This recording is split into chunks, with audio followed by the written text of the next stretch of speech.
that you never started. You once destroyed a broken heart that was already shattered. Holding on to what we have and take us to the edge and back. Holding on to what we have and take us to the edge and back.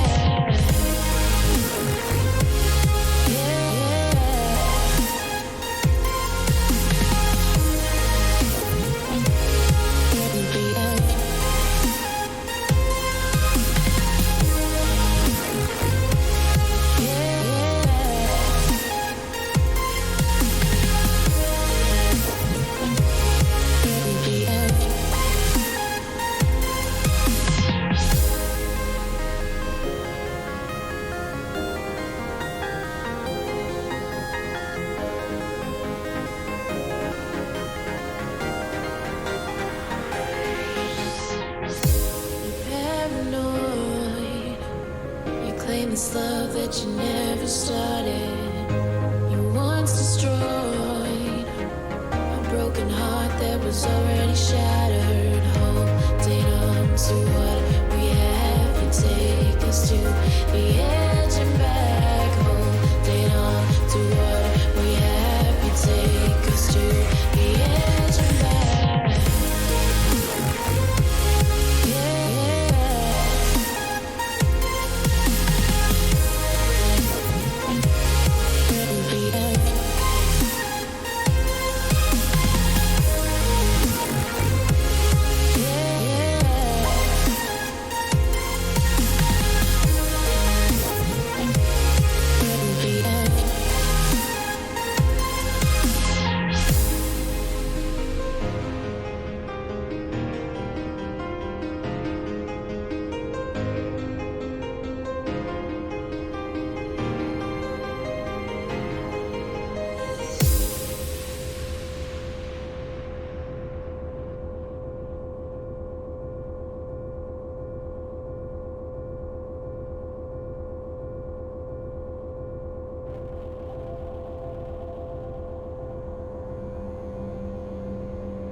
Good Saturday afternoon, everybody.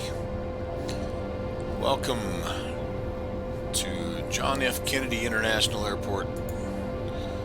This is the Eastern Airlines L-1011, the Whisper Liner they called it. And today we are flying the second in just a two-part historic route leg tour. That's terrible grammar right there. The second route in an historic tour that involves this particular airline and this particular the livery and the make, model, all that good stuff. Let me show you what we're doing. So a couple of weeks ago, we flew leg number 1 from Atlanta into Kennedy. Same plane, same livery, and then today we're turning around. We're going to go from Kennedy down to Miami. This is just one of many flights that this particular company, this particular aircraft flew back in the day. And I think they ceased operations in 1991, I believe, if my research is correct. But yeah, plenty of information out there still, which is kind of cool. And that's kind of I guess the motivation behind this particular series. We'll fly a couple of routes with the Eastern Airlines L-1011. Then we'll jump over to the TWA 1011. And then I have a 4 scheduled for the DC-8 in a couple of various liveries. That should be pretty fun. But this is the flight that we are doing today. We're from New York, and they flew out of both New York and Newark. But anything that you see here that says Whisper Liner, that was specific to the L-1011. And so sure enough, here you have Miami and Fort Lauderdale, Florida. And then if you look down here, 11 a.m. This K means it left from Kennedy and it arrives at Miami Fort Lauderdale, which back then was a combined airport. It was, I think it was called Dade County or something, at 1:43 p.m. and the flight number's 15. It's non-stop. It does have meals, and it's flight 15. That's the OPS with the ops with the Whisperliner. It means it's the L-1011 flying this baby here, and so yeah, that's what we're after, and that's hopefully you saw that. Did that pop on top? No, that didn't pop on top. Let me close this out here first. There we go. All right, so again, from New York to Miami, Fort Lauderdale, 11 o'clock. From Kennedy, 1:43 it arrives. Here it is. This is flight 15. It says down here, flight 15 OPS with Whisperliner. And if you can't read that, you'll just have to take my word for it, because that's that's what it says. So that's kind of cool. The Eastern Airlines made it very, very simple to identify those flights. So we are going to get set up here, and this is one of those planes that does take a little bit to set up. So I'm going to split this stream, and we'll do a setup and climb, probably the top of climb, for part one, and then we'll pause it and come back when we're ready for the descent. It's just about a 3-hour flight, but by the time we get set up and out of here, it's going to be a good 40 minutes. In fact, I think I have a departure time set here in 35 minutes from now. We are lucky. We do have Kennedy, at least Kennedy approach, so we'll get some clearance, and we'll talk about that here as we go. But let's go ahead and get everything going. Parking brake is set. We do have cold and dark situation set up. You can hear the external power going, and over to the right, we need to get the battery on. We need to turn over here. External power can come on, and let's see, APU service will go to external power. Just make sure I have that turned on here. Oh, there we go. There we go. That works better. Oh, I have the lights still turned on from last time, I think, too. No, I reset it. Cold and dark. Yeah, interesting. It has all the lights on. So external power, we turn that on. This is don't do anything with that just yet. This needs to come to B3G1. Oh boy, I have a lot of lights on here, don't I? Oh, just what we have. There you go. Standby power. Let's go back to the overhead panel here. Standby power is on. The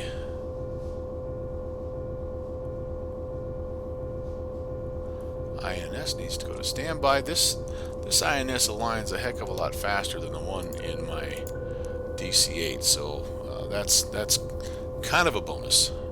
Alright, fasten seatbelt, no smoking signs. We don't have any catering going, no GSX going.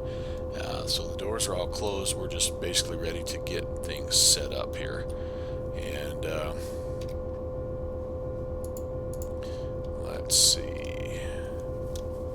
Oh, I do think well, here's what we're going to do. We're going to pull up let's pull up the INS right here. It has a nice pop out. We can get down there and use it if we want to, but it doesn't matter either way. Works for me. Actually, you know what? I have a decent view. I think I just changed. There we go. So I think I had it there a minute ago. My apologies. The first thing we need to do is we need to put in our position, and then we need to set the INS to align, and then while we do that, we can jump over. We can get our clearance, make sure everything looks the way it should look. I'm not going to show you the route just yet until we actually have the clearance, because I might have to do a little bit of work here. But I've flown this route a few times, and the clearances are always pretty close to what we file. But like I say, first things first, we do have to go here to position, spin that back there. We'll turn that to 0. That's our position. I'm looking at SimBrief to get all this information, and Kennedy is north 40384, and then west 73467. Let me show you what I'm looking at here. Again, SimBrief, nice free tool.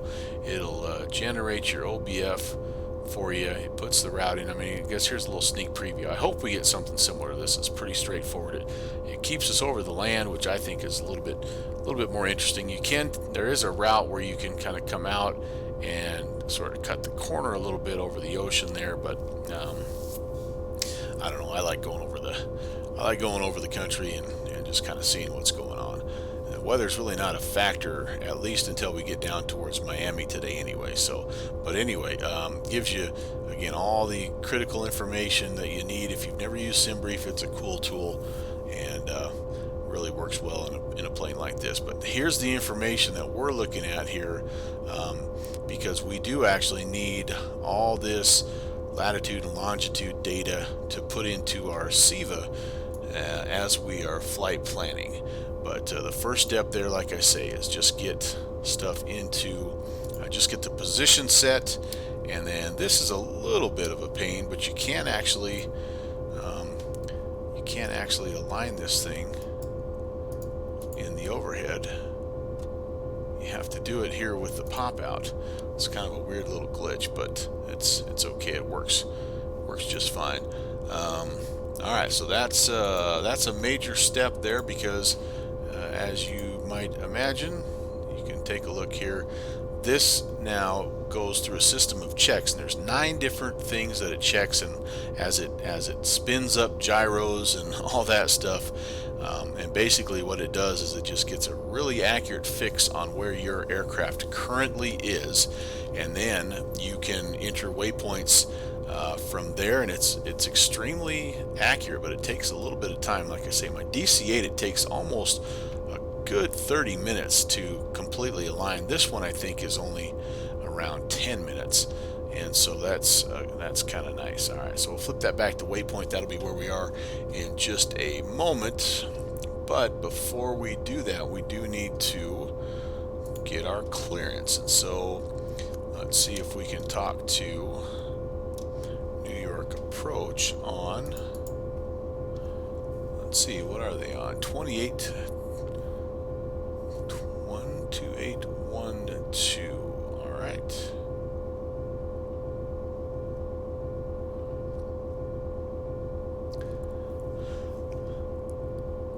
Okay, and we do have the ATIS, which is Information Alpha. We'll check again real fast, just make sure that's what it is. Yes, it is. And let's see what they have to tell us. And Kennedy departure, good afternoon, Eastern 15 Heavy with Information ATIS, and we'd like to pick up our IFR down to Miami. Information ATIS, did I really just say that? Eastern 15 Heavy, New York Approach, good afternoon, you're cleared to the Miami airport. I need to modify your flight plan a little bit. Do you have an FMS on board, sir? We have a SIVA FMS. We're just non-RNAV. We're Slant Whiskey. Roger. Stand by. Just need to get you a proper departure gate. Okay, I was standing by Eastern 15. So sometimes what they will do is they will clear me. I have this filed. I'll show you kind of what I have filed. And I think I know what they're going to do to us here, which is not a big deal. Kennedy 5. All right. So we filed, since we're departing probably, I guess I shouldn't assume you got 22 left. So we're departing pretty much straight to the south, well, southwest. We filed, let's see, the CRI is, I think, yeah, Canarsie. Oh, you know what, that wouldn't be right. We'll be able to just come straight down here to Dixie and White. Yep, so that's a problem. So we kind of had filed, I don't know if that makes sense, but we'd actually filed as if you are taking off to the west and grabbing Canarsie, we should just be coming down here, down to Dixie and White. So yeah, that is our screw up. So they'll fix that for us. I've also been cleared. We've had sometimes when we depart to the north, where they'll bring you around to Wavy or Ship, and then they'll clear you down to the south, well, wherever you're going. Basically, I've always been going, for some reason, I've always been going south, either to Atlanta or Miami or Orlando out of here. That. Hey, Eastern 15 Heavy, New York. Go ahead for Eastern 15. Eastern 15 Heavy, can you accept the waypoint White to join J209? That's Whiskey Hotel, India Tango Echo. Affirm, Eastern 15. And Eastern 15, roger. Cleared to the Miami airport via the Kennedy 5 departure. Radar vector is White. J209 then is filed. Maintain 5,000. Expect flight level 360. 10 minutes after departure. Departure on this frequency, squawk 1551. Clear to Miami, Kennedy 5 departure. Radar vector is White. Then J209 then is filed. Maintain 5,000. Expect 360. 10 minutes. We'll stay with you for departure. Squawk 1551. Eastern 15 Heavy. Eastern 15 Heavy, readback is correct. Push and start at your discretion. Contact me short of Alpha and ready for taxi. Okay, we'll call you short of Alpha for taxi here in a little while. Eastern 15 Heavy. Okay, very good, very good. Yeah, that's type a note in there.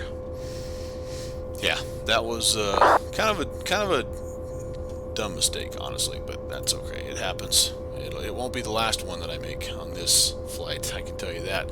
I've been having some trouble with the electrical system on this flight, and so just trying to take my time here, and I'm not switching over to a proper generator, I think, and I'm actually running the battery out. And about 2 hours into my flight, I basically have had complete electrical failure, which can get your heart rate up. Hopefully we won't have that happen today. I think I know what I've done wrong here, and so yeah.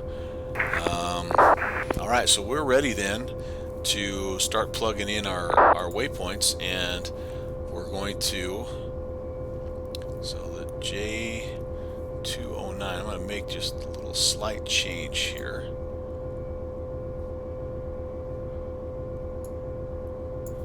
Actually simplifies things a little bit, which is cool, because you only have so many waypoints. You can put 9 waypoints into the SIVA. Well, that's technically not true. You can recycle and start over, but I don't like putting any more than 9 waypoints in myself, just to keep it simple. And so that helps us, because that actually takes one of the ones out that I might have used. And helicopter Alpha 6, your radar contact. Helicopter. That's awesome. Yeah, Alpha 6, apologies. I asked you this before. I didn't write it down. What's your destination airport?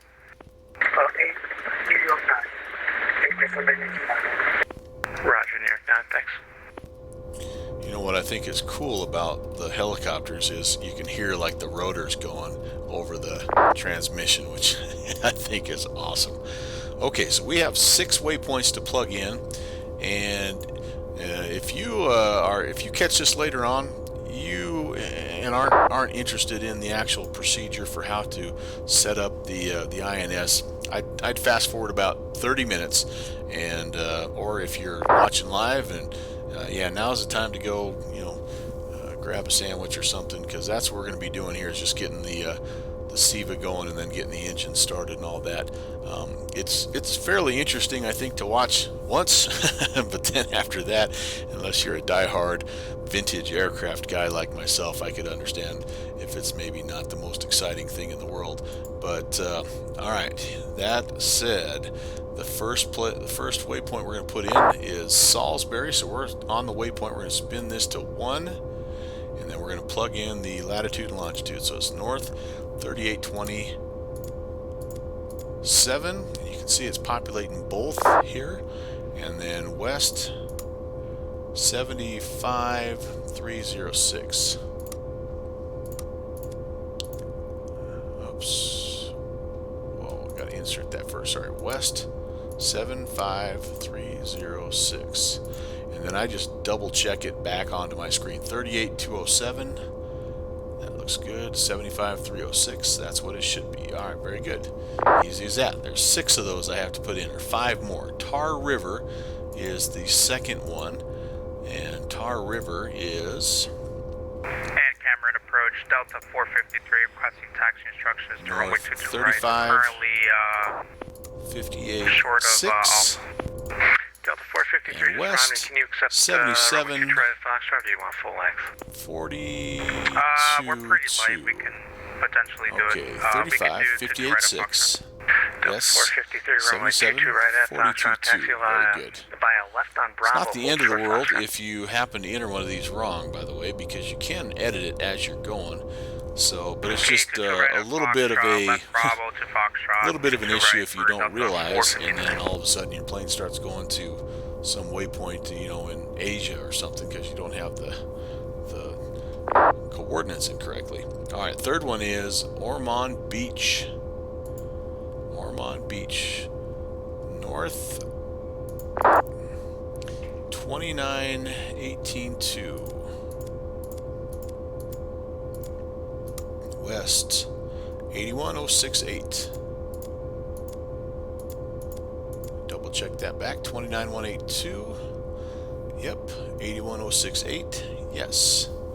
On to the fourth waypoint. Fourth waypoint for us is going to be, let's see, MLB. Not familiar with what that, oh, Melbourne. North 28063.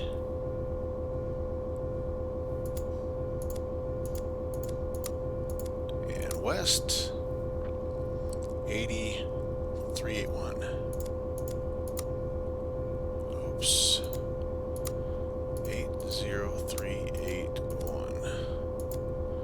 28063. Yep, 80381. Those are matches.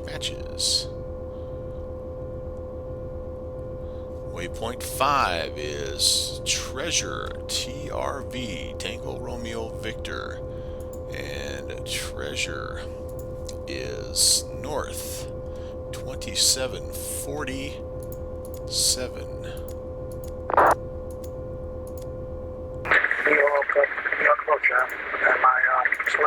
West 80294.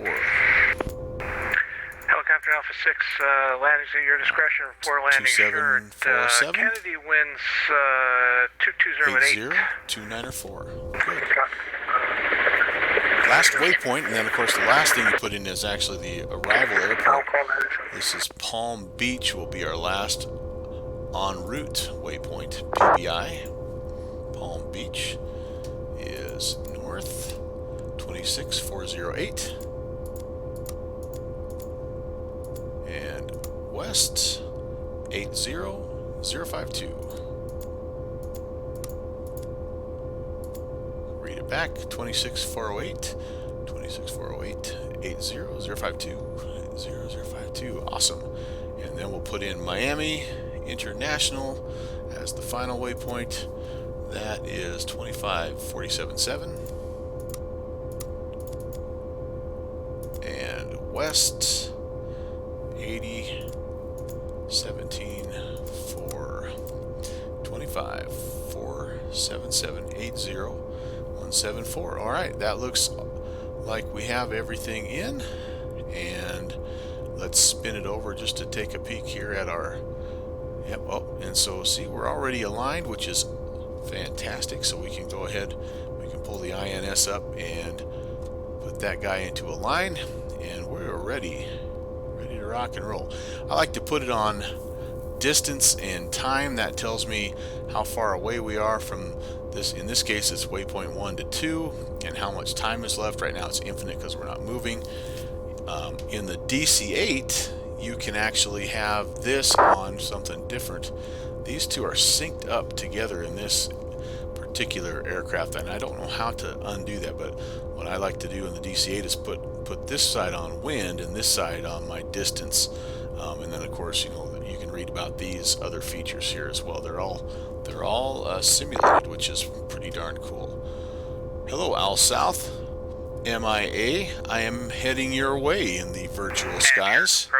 Good to see you, my friend. Ready for departure. 22 right. We're currently Okay, back to the checklist here, folksy folks. Delta 453 on departure, flying runway heading. So I have 2018 runway 22 right, cleared for takeoff. And Kennedy altimeter now 3026. Transponder code needs to go in.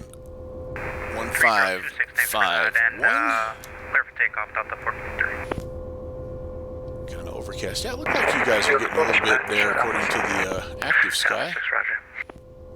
Okay, doggone it. What's going on here? 1551. Oh, there we go. 15. This is kind of an interesting transponder. You have to spin it up instead of most of them. You're used to kind of like the big button, you know, spins one number and the small button spins the other. You just have to spin this one up. Put this straight up on standby. And Nick's Aviation. All right, he is getting ready to fly the Dash 8. Love the Dash 8.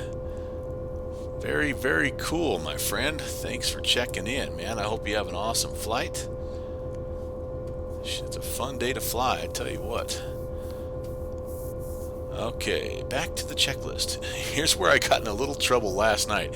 I actually got a little ahead of myself here, and I missed some steps. So I have all my waypoints entered, my flight plans on, and now it's time for the load manager. So that's right here, fuel and passengers, and I need to go again back to SimBrief to take a look, and it tells me all this stuff. I need block fuel. It tells me 31,102 kilograms, so I am going to put some extra in there. I'm going to say, we're going to just say, if it's 31, we're going to just say like 33,000. We're just going to give ourselves a little extra, couple,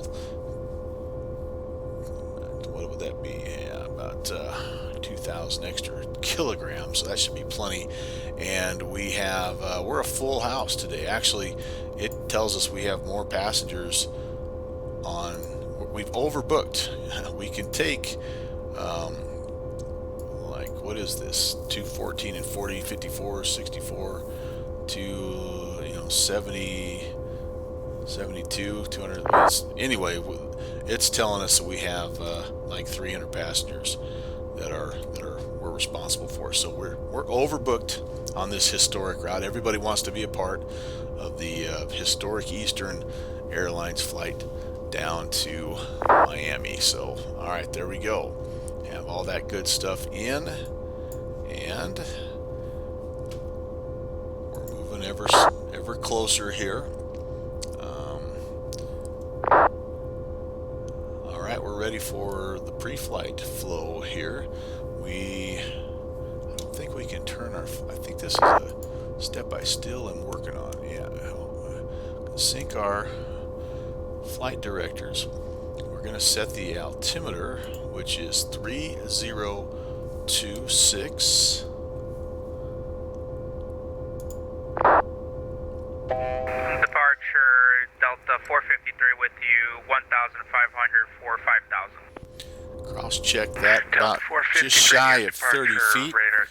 And as we look at our sky vector here, and we look at our airport diagram, we see the elevation at Kennedy is about 13 feet, so we're pretty close, we're within 10 feet. So we'll take that. That's a slant alpha trick right there. It's a way to check them, to make sure that you're not only that your instrument's working here in the sim, but that your weather engine is working properly, which is a very good point. Alright, altitude set and armed. So we are going to fly initially to 5,000. So let's spin this up to 5,000. Whoa, went a little too far. And then, I don't know if I can arm this quite yet. Yes, I can. Alright, cool. That way I don't fly through it like I have a tendency to do. The heading for the Kennedy 5 departure, I'm going to have to look that up again. I can show you this.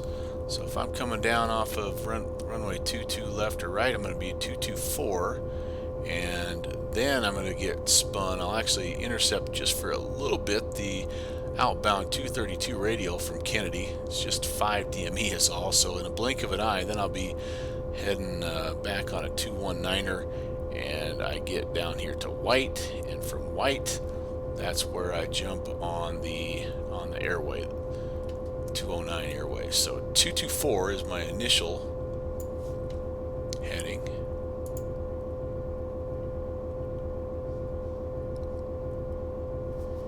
So let's get that set.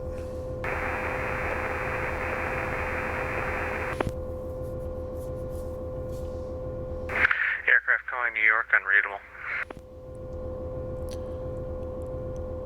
Alright, that looks like it's what we need. And then I'm going to set my IAS to climb out at about 220. That way we just kind of keep the speed under control. We don't get too quick or too slow. And actually, this is a plane I will flip on to autopilot pretty quickly. I like to hand fly them as much as I can usually, but this plane here, especially on takeoff, it can be a grizzly bear to manage. And of course, you're doing 3 things at once here. So, you're on frequency, sir.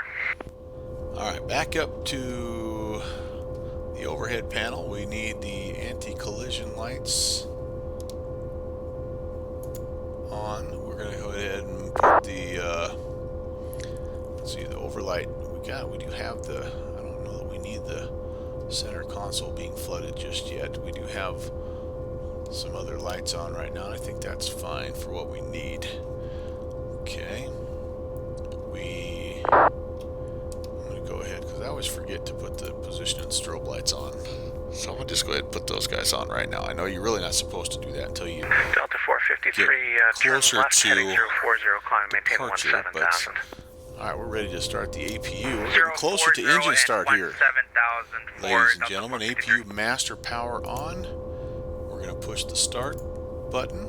We're going to watch these 2 gauges and listen for the APU to come alive, and then we can disconnect the external power. Alright, there we go. The NG spinning up.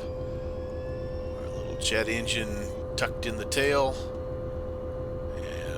Have power to the aircraft. Turn the bleed air shut off valve to open, and then we have to come up here and we need to do a couple of things to start the engine. So we do need to turn these are the ATM switches. They deal with the hydraulics. Turn those to off. We turn the packs off just for a minute so we can get a little bit of extra flow to the engines. Doors are shut. Oh, I need to turn the external power off, and I need to put this on APU power now, and then I'm gonna go ahead and switch that sucker to ESS. Alright, I am finished with that menu. Okay, external EBS, pack flow, all that external off. Just want to make sure this is the this is the time where I screw up the electrics and I run my battery out, so I don't want to do that. Just running through those again. ADM, pack flow, external. Okay. Let's go back, double check our brakes are set. Good deal. All the fuel flow is off. Flaps are 0. And we're going to go ahead and we're going to get this thing going here. We need to come up to the top here and we're going to hit engine number 2, get it going. Yep, sure enough, we're spinning up here, and we're going to be looking for 20% on N2. That might be a little bit tough to see, but I'm watching there. We're getting pretty close, and 20%. introduce the fuel. And there you go. And you're going to hear there's going to be a door that shuts, and it's going to get a lot quieter here in just a second. Right there. Very good, very good. Engine number 2 is stable. Do the same thing. Now we go to engine number 3. Engine number 2 is the one right in the middle of the tail. Engine number 3 obviously is the one on the right hand side of the tail. This is spinning up.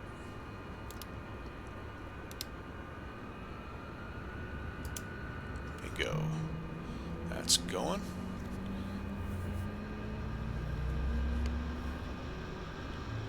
You can hear those sounds. Everything here looks good. It sounds good. Oh, one thing I didn't do. It is the whisper liner, but it does have some pretty awesome sounds. So I'm going to turn those sounds up just a little bit here. I don't want to blow your speakers out, but it's worth hearing. As, again, I'm going to quote Slant Alpha again today. Man, he's getting quoted all over the place, which I have another quote of his, actually 2 quotes of his coming up later on, but he would say, that's what history sounds like, my friends. Finally, engine number 1. Okay, we're getting some movement here. Things are spinning up. Pan American 453, turn left heading 340. Hey, downwind Sam jumping on here. Hello, my friend. Left 340. The gang's all here. For Delta 453. And then Delta 453. All you missed is the typical 40 minutes minutes of setup that it takes for and we'll contact this center old girl, for but Delta 453. yeah, maybe somebody who's never flown it can do the same thing I did when I first jumped in, and that is actually just watch somebody get the thing started up and then go. Alright, all my engines are functioning properly. That's a good thing. So now we need to come back over here, and we're going to shut down the APU. I am going to do, let's see, I got to make sure that we are not on APU power. We are on gen power.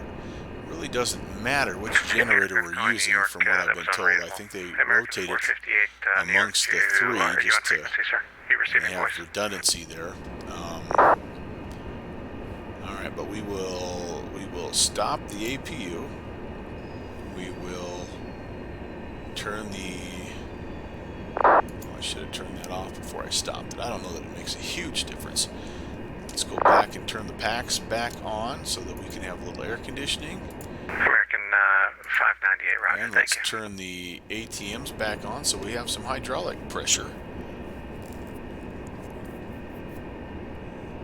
We do need to set our cabin altitude. We are going to be cruising, what did I file? 360. So we're going to change that to 360.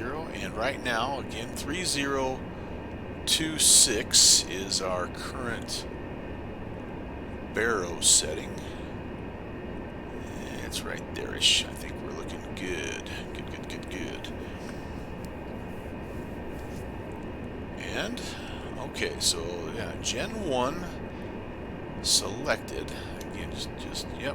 And this is the step I think I missed last night. I think I kept this guy over here on APU power, which essentially just meant I was running, even though my engines were running, I was making electricity and all, I guess I was just basically running off of battery power.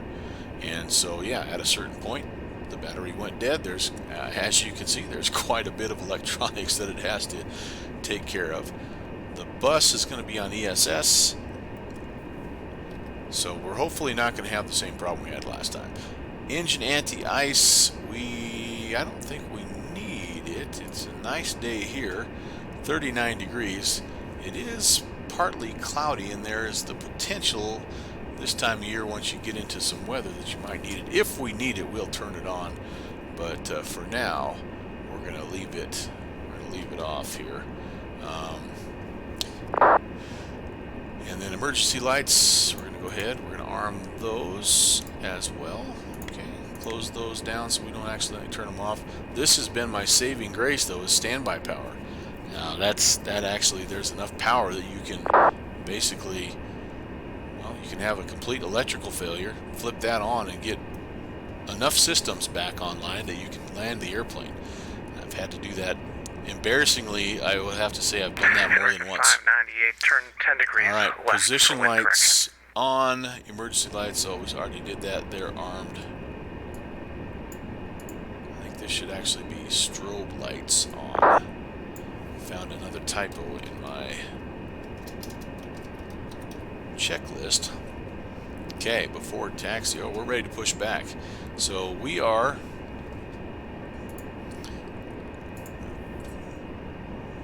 I am using a little bit of safe taxi here, and I'm using my Navigraph charts.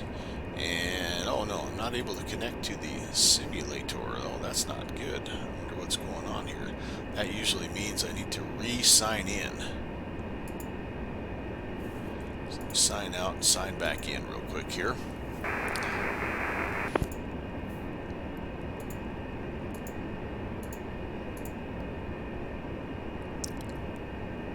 I am a fan of American 598, Navigraph 220. moving maps. I would endorse that for whatever it is, $7 a month or something like that, or $7 a year. It's cheap. You get all the Jeppesen charts and you get the actual moving overlaid maps where you can figure out where you are. So we're just pushing straight back, and let's make sure we don't have anybody that we're going to bump into. That is disconnected, by the way. We never did connect the jetway. Alright, we were cleared to push, and we're supposed to call holding short of Alpha. Hey, Dakota Pilot checking in with us, and he has, as usual, as I'm learning. I don't know Dakota Pilot real well, but I've been able to visit with him now for a few weeks. He's got the info, and he says $10 a month essentially for the Navigraph charts, and I'm not going to go through that again, but yeah, you can do the research yourself. Yeah, what do you think of my old bird there, Dakota? Isn't she pretty?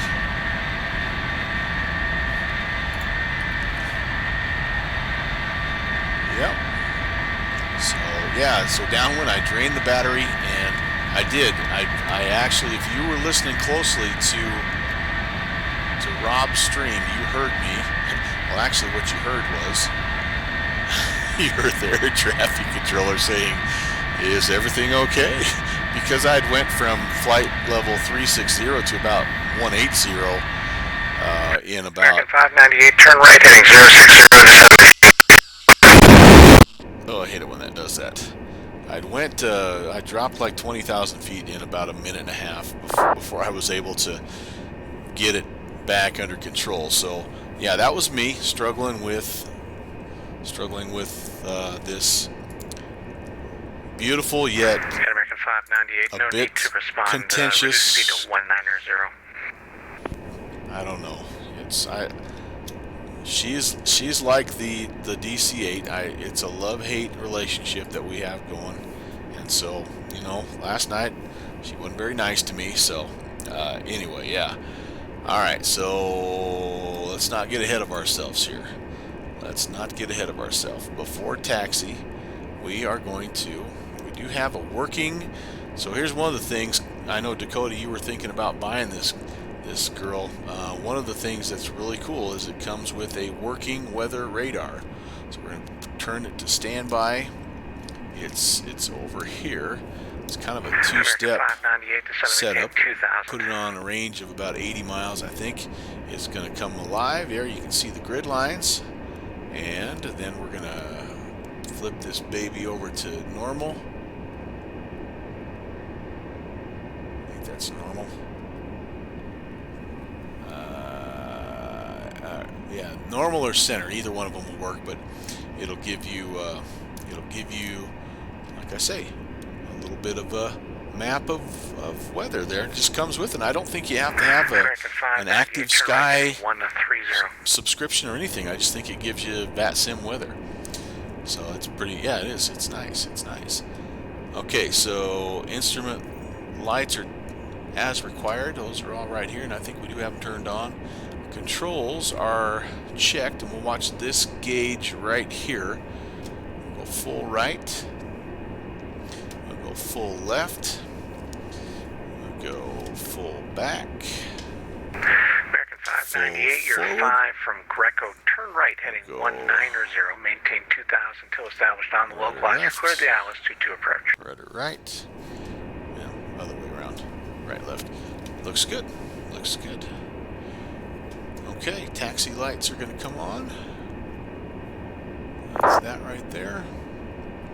And we do have to go over here, and now that we have our APU off and it's cooled off, we'll turn the APU battery off. Approach, sorry, good day. Okay, no warnings over here, which is good. No red lights. This is my bugaboo right here. Dakota Pilot, Downwind Sim, Al South Nix. This engineer's panel is really where the tough lessons have come for me. Alright, so the last thing we have to do is turn the anti-skid on. It takes just a second to engage. We'll wait and clear those out. I don't have, what do I have? Oh, I do have anti-skid still on. It takes just a second for it to disengage. And I don't, reduce speed to I'm not sure exactly why that pauses like that. 20, sir. Transponder is Okay, we'll try back to 2 mode Charlie there on the V-Pilot. And mode Charlie, well not mode Charlie, but normal. Put it on normal 1 here. And have my transponder code is on. Radar is on normal. Flaps, we're going to go flaps 10. And we're ready to taxi. Now we don't have to call him until we're holding short of Alpha, which is basically we're just going to make a right-hand turn and kind of head out. Alpha's over here to our right-hand side. So let's go over here. No, I don't have any binoculars hanging anywhere downwind. Left those in the FBO. All right. How can you not love the sound of the Whisperliner? It even almost makes you not notice the stuttery scenery that I have here, because one interesting thing that I'm finding in my transition to X-Plane is that I don't know if it's just the way it's coded or the platform or what, but right now it feels a little easier on the frames. I don't know. I actually didn't downwind. I didn't try that yet. It's on my list of things to do. I was occupied with something for most of the evening that involved something other than the, well, I guess it's related to the 170, but yeah, I was drawing polygons and connecting vectors and learning about how to draw those doggone curves, man. Yeah, doing some scenery stuff, but so taking a break from that, I hopped on. 15 heavy, New York. I can give you runway 22 right at Foxtrot. It's got 9,150 feet available, or I can give you full length. Let me know what you'd prefer. You just want to see the stall characteristics of the Whisperliner, I see. Exactly. Yeah, we'll take Foxtrot. That should be fine. Eastern 15 heavy, runway 22 right at Foxtrot. Taxi via left on Bravo. Hold short Foxtrot. Left Bravo, hold short Foxtrot. Eastern 15 heavy.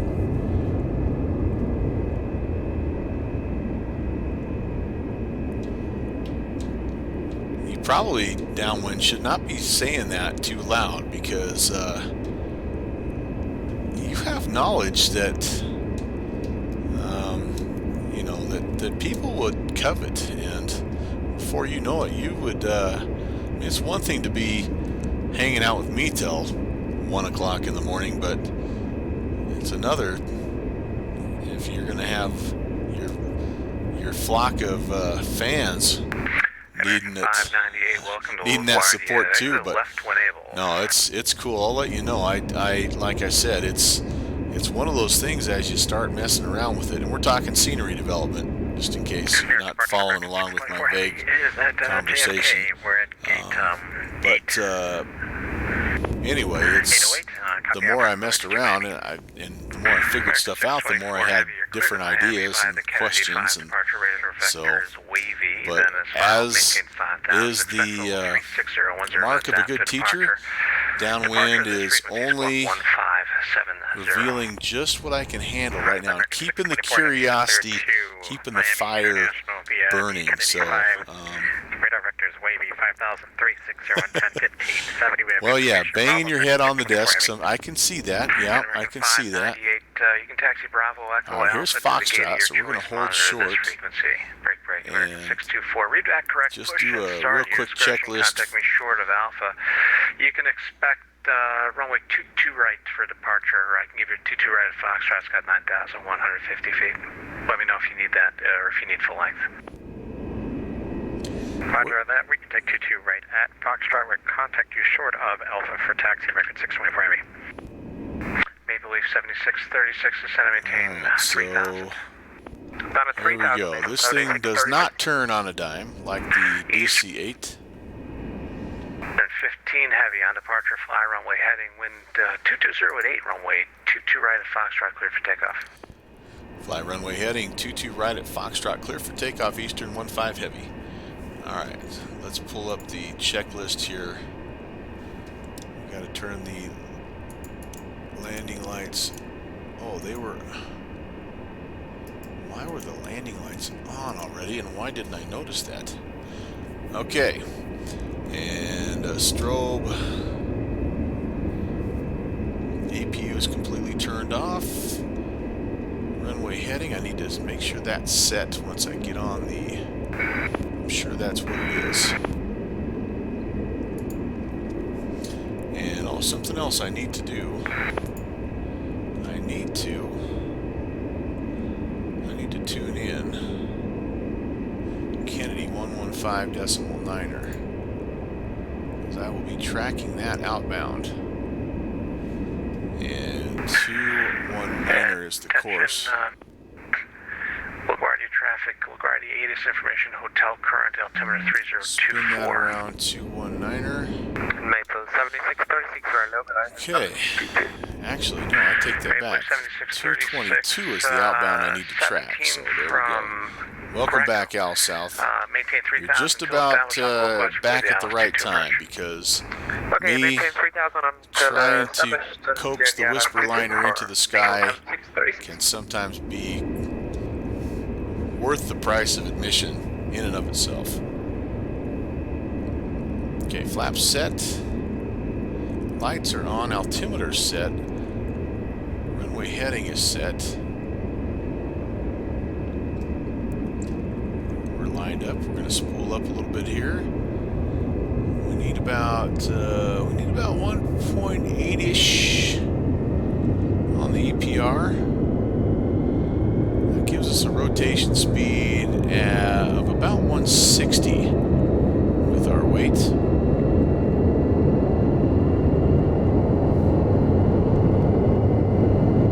Airspeed's alive.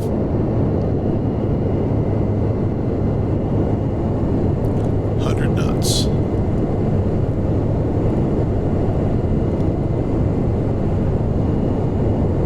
V1. Rotate.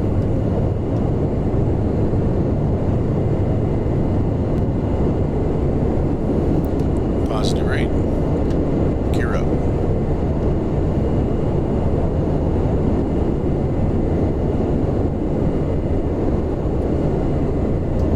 Flaps up.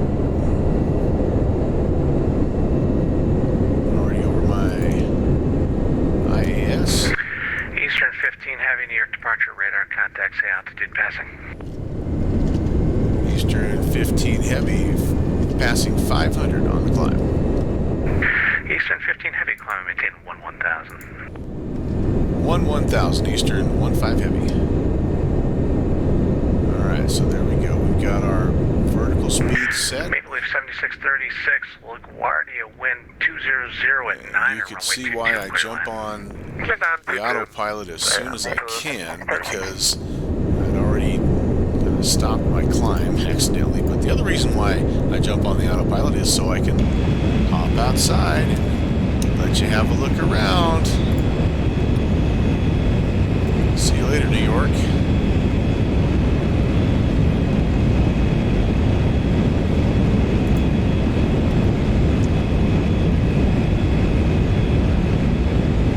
Awesome.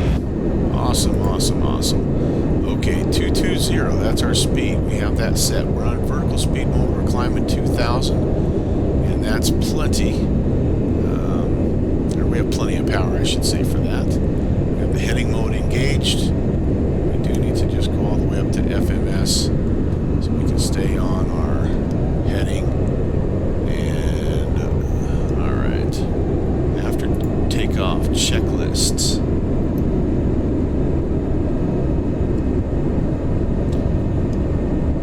Looks good. Gear is up.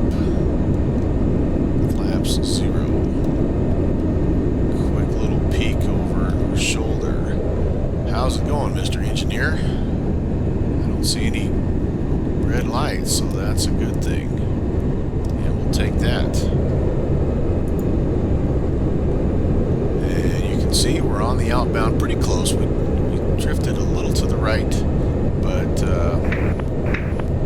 that's okay because we're flying 224, and we need a 222 outbound here eventually.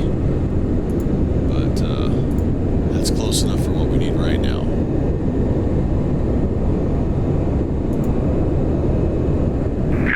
Eastern 15 heavy, clear direct to white when able. Join J209er and resume on navigation. Clear direct white. We'll join the Juliet 209 and resume on nav. Eastern 15 heavy. Okay, so Eastern 15 heavy, contact New York Center now 125.32. See you. 2532 Eastern 15 heavy. See you. Awesome. That's a bonus. They were not here a minute ago. Good things come to those who procrastinate, I guess. Switch the frequency over. Boink. There we go. New York Center, good afternoon. Eastern 15 heavy, 6,600 climbing 11,000. Eastern 15 heavy, New York Center, good afternoon. You can fly your present heading to join the J209 airway. Climb and maintain level 360. Present heading to join the Juliet 209 and climb to 360, 15 heavy. Very nice. We'll take that. We'll take that. Alright.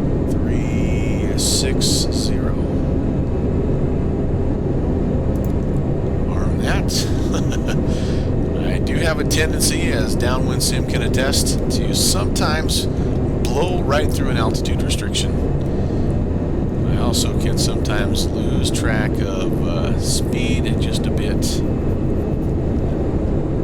Just every once in a while. But it's part of my allure. It's part of what makes me me. It's part of why you guys love me so much. Okay, closing in. Oh, you know what I forgot to do? By the way, if you ever take off in one of these things, you should arm the continuous ignition before takeoff, so that when you get to 10,000, like I am about to, you can come up here and take that off. You can turn the landing lights off in the... So I essentially, at the beginning here, all I did, I had everything on, and I turned the taxi lights actually off. So I taxied with all the runway lights on, the landing lights I should say, and the runway turnoff light on. Yeah, so that's basically not how you do it. All right, we're through 10,000. Getting the alpha, which is saying that I need to give it a little bit more oomph, I guess, and we'll be in that 280 range by the time we're all said and done. Yeah, we're kind of working it too hard here. So let's spin it back. Let's give it about a 1,500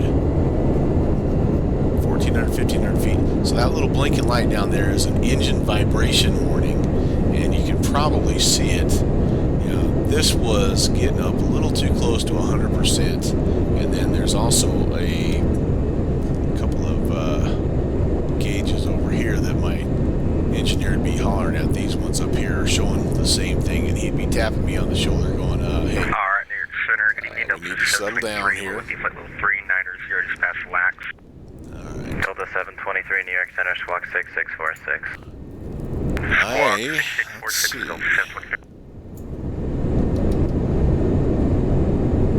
need to check and see how close I am to the 209. I'm just about there, honestly. And Delta 723, radar contact 10 miles northwest of the LAX intersection, flight level 390. Welcome aboard. what I'm seeing here is actually this. The only thing it really did to me is I need to be on a 223. Wind 160 at 5, runway 22 That gets me to... Plan Oh, to wait, do that's left, Colt's United neck. 78 heavy. Why do I have Colt's neck here? Well, white. Where are you? White. Right there. White. But anyway. 223 will be the outbound I need to intercept here, which I think I'm actually through it a little bit here. Yeah, nope, not quite there just yet. It is a 44 nautical mile leg to White, and we are 31 miles out right now, so that's all right. Now our first, by the way, the INS is still ready to rock and roll. SEVA's down here ready to be engaged. We're not doing anything just by flying heading mode right now and using radio navigation, just chasing the VOR like we do in the bush plane, basically. And but when we get to our first waypoint, which is SBY, which I can't remember what that is, Salisbury, I think. Stanbury, Salisbury, what is it? Salisbury, the Ocean City, basically. We'll engage that, but that's still a while yet. We have some work to do, and here's what I'm talking about. So we're heading right now. We're heading down here to White. Whoops, White.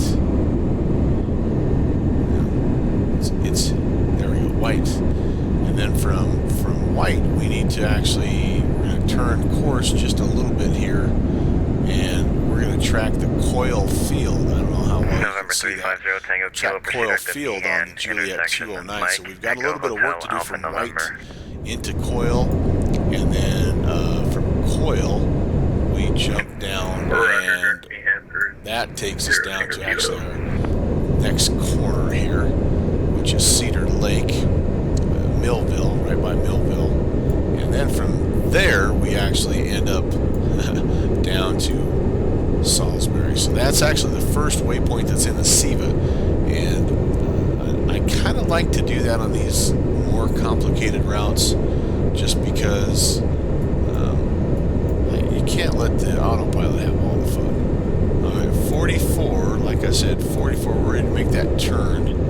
And we're going to make that turn. New York Center, good afternoon. Southwest 4068, climbing through 25.7, 10 miles southwest of the Woodstown. Southwest 4068 New York We Center, need good to, afternoon. we're going to tune in 1340. We're going to turn direct to 6625, coil Southwest VOR. 4068. It's not one of the points we put into our SEVA, but it'll help us get ourselves on track here a little bit. So let's spin this around. Let's see where we heavy need to right be. turn when able, cross 22 right, contact ground 121.8 on the other side, good day.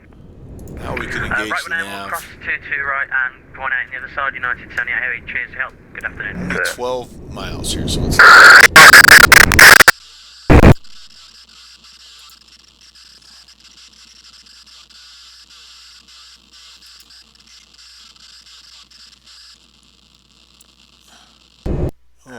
goodness.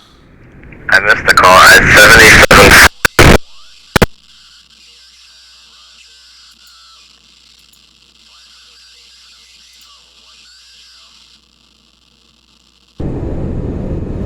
Holy cow, what is going on with the audio for VATSIM?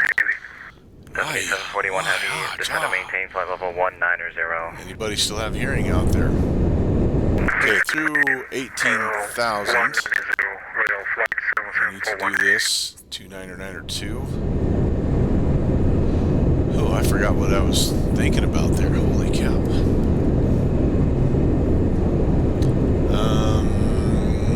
Okay, yeah, we're closing in. When we get to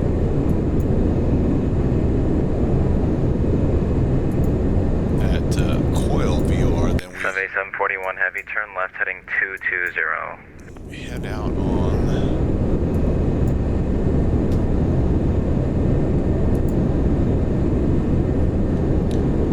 back to heading mode here. Havakan 7741 Heavy, turn left heading 220. Turn that off, turn that back on. We turn 22.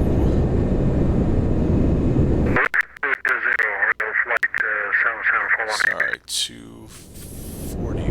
Southwest 4068, radar contact 15 miles south of the Philadelphia airport, flight level 280. Climb maintain flight level 330. Welcome aboard. Alright. We are essentially now tracking United 511, cross to alert the at Vils maintain waypoint. 14000. The Harrisburg altimeter is 3018.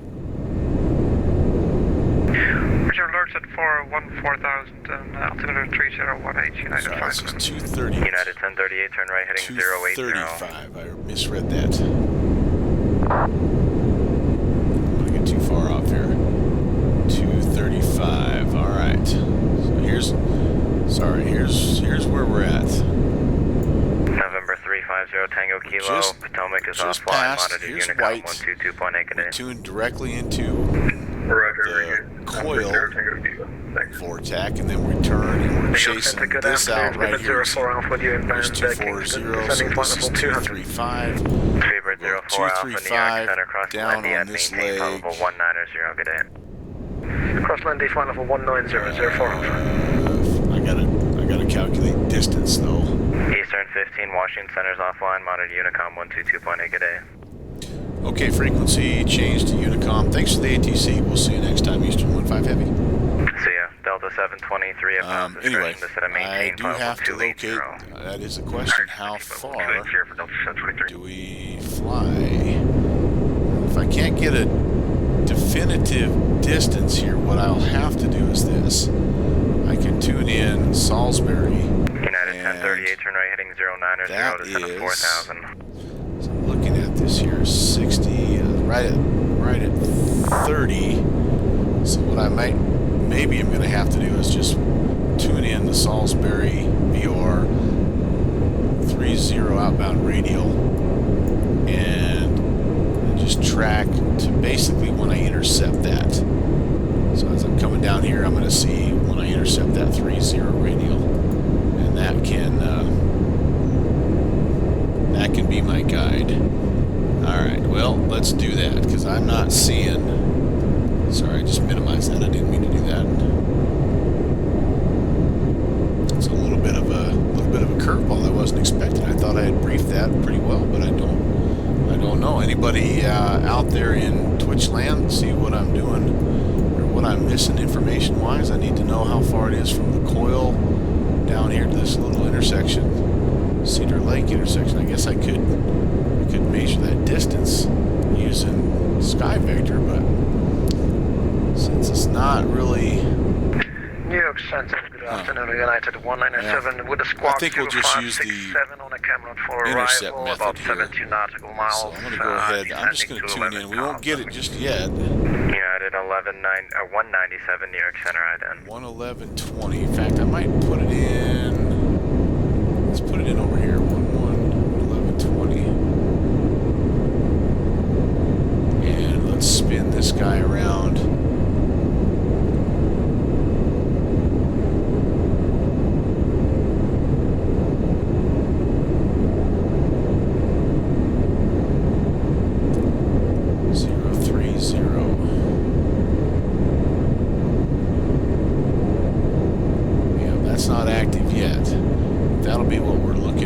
intercept. 7741 heavy contact New York Center, or New York approach 128.12.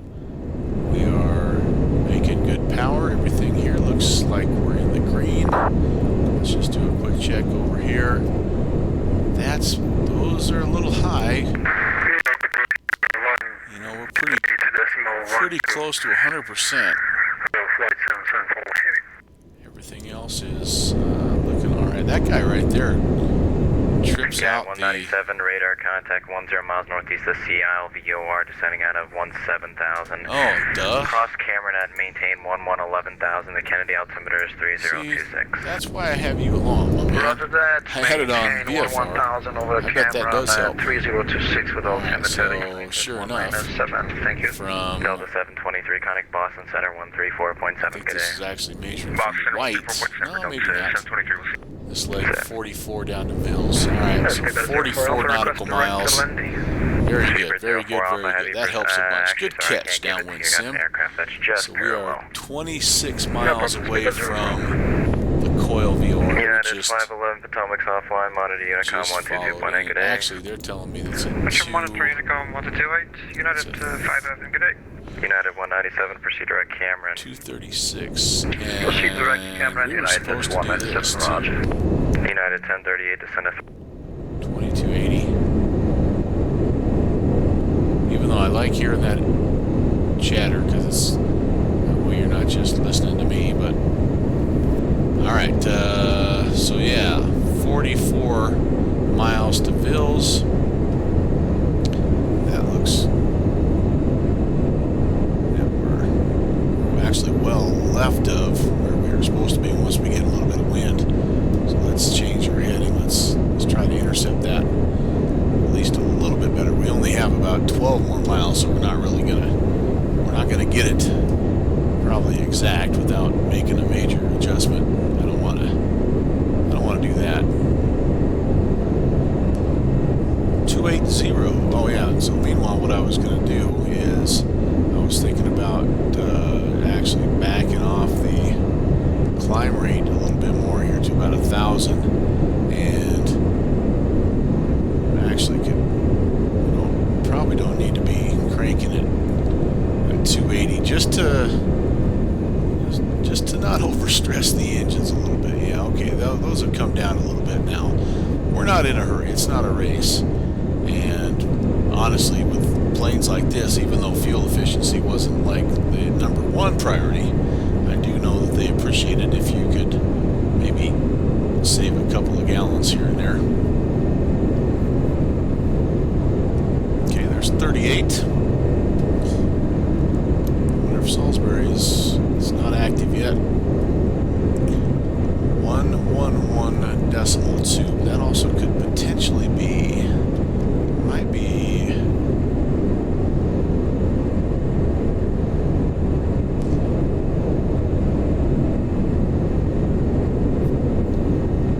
Nope, nothing down here that controls the nav. If we're tuned in.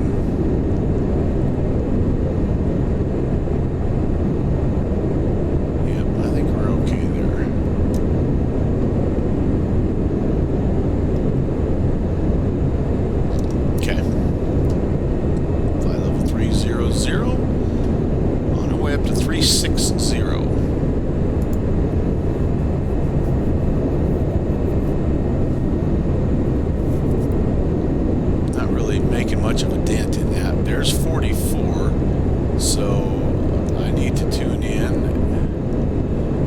As I'm looking at this,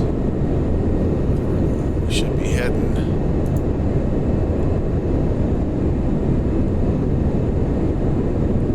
.030, so that's 210. 030 on the outbound radio from Salisbury. Should be approximately, well, not approximately, 210. Let's see what's going on here. 111.20. Let's see if this is. Oh, okay, that's alive. I wonder what's going on over here. Oh well, now it's popped in. No, I don't know. All right, so we'll set that to, of course, a 210. See how close we are. Oh, we're not too bad.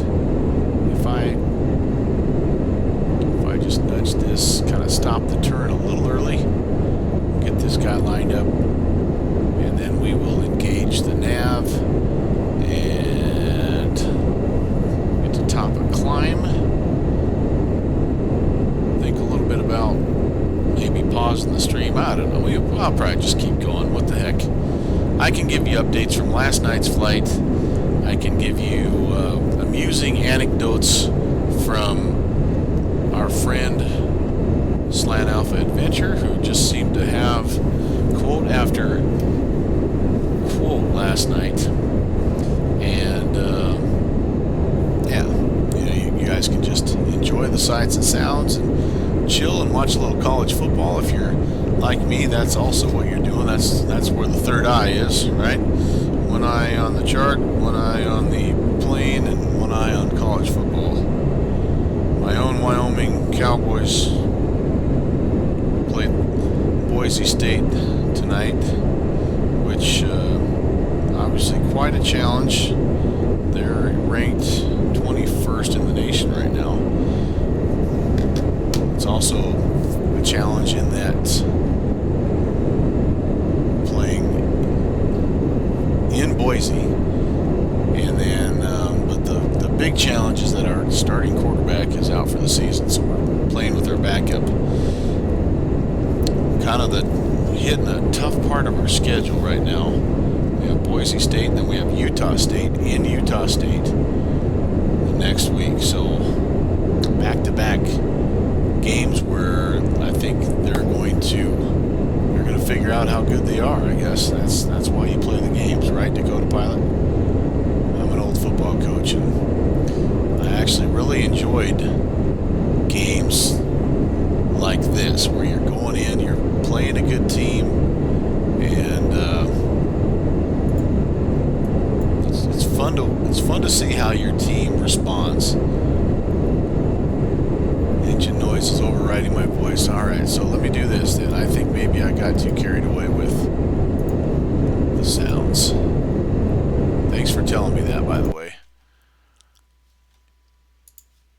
Let's go down. Let's bring that back down to about 60.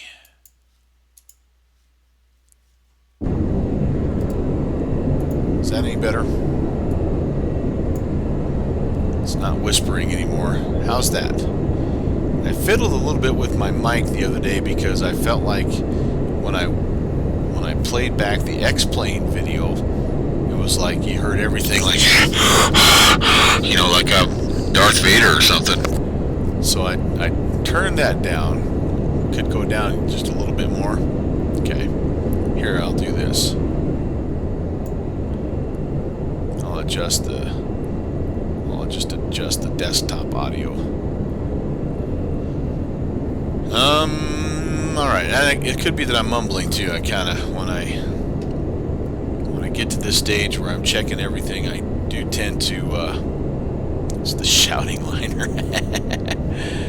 Come on now, look at that girl.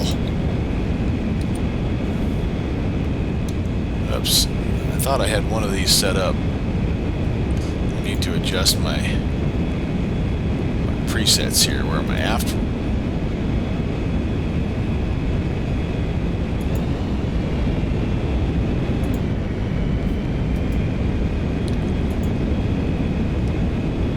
This one here I can spin around so I can show you how we're polluting the environment. That's awesome.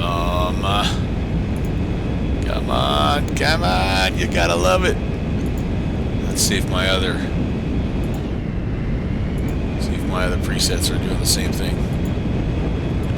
Track the aircraft. That's pretty good. And that's just default, like Orbix. Not default. That's just the basic global base of Orbix. That's not bad. If that's the point you're making downwind about scenery generation, is that, especially with the ortho, that I think I can understand how the file sizes can get away from you in a hurry. I don't need 30 centimeters per pixel detail level right now. I just need to be able to see stuff like this. So that's point well taken. All right, where am I at? Left wing up, and nose, left front.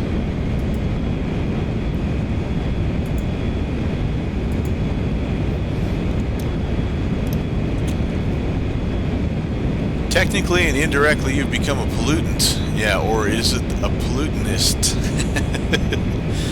No, what that is, downwind, is Dakota, Al South. I'm actually, that's the chemtrails, right? Because that's really what that is.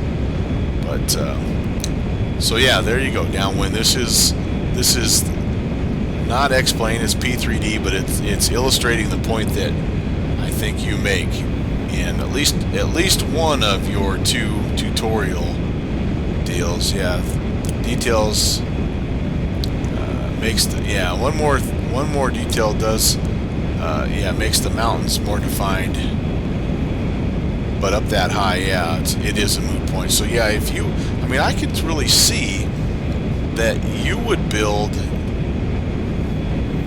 you would approach your scenery build. Okay, we did level off. Thank you very much. Arming the altitude, but you would build, or I mean, your whole mindset about scenery creation is different if you are I'm an airline pilot versus a backcountry pilot. The airline guys can have the whole world basically in ortho at just a very minimal resolution level, just so that you know, hey, cool, there's New York, or there's Mount Rainier, or whatever. But yeah, you're right, Dakota. You don't have to really get too carried away. All right, shoot, I've in the meantime I've blown right through my VOR. I'm 6 miles away from Salisbury, so I got to looking and talking, and boy, all right, I may actually be past Salisbury. I think that's counting up actually. So here's what I'm gonna do. Yeah, we're from 1 to 2, 176 miles. I'm gonna try to get. Yeah, fly, no talkie. That's my problem. As I tend to blabber on here. Okay, so Salisbury. The next waypoint we have is Tar River 17.8, and we are supposed to be zipping out of there at a 226 course. Let's get that spun around here. 226. Well, hopefully we'll be able to intercept that here, and then I'm going to go ahead and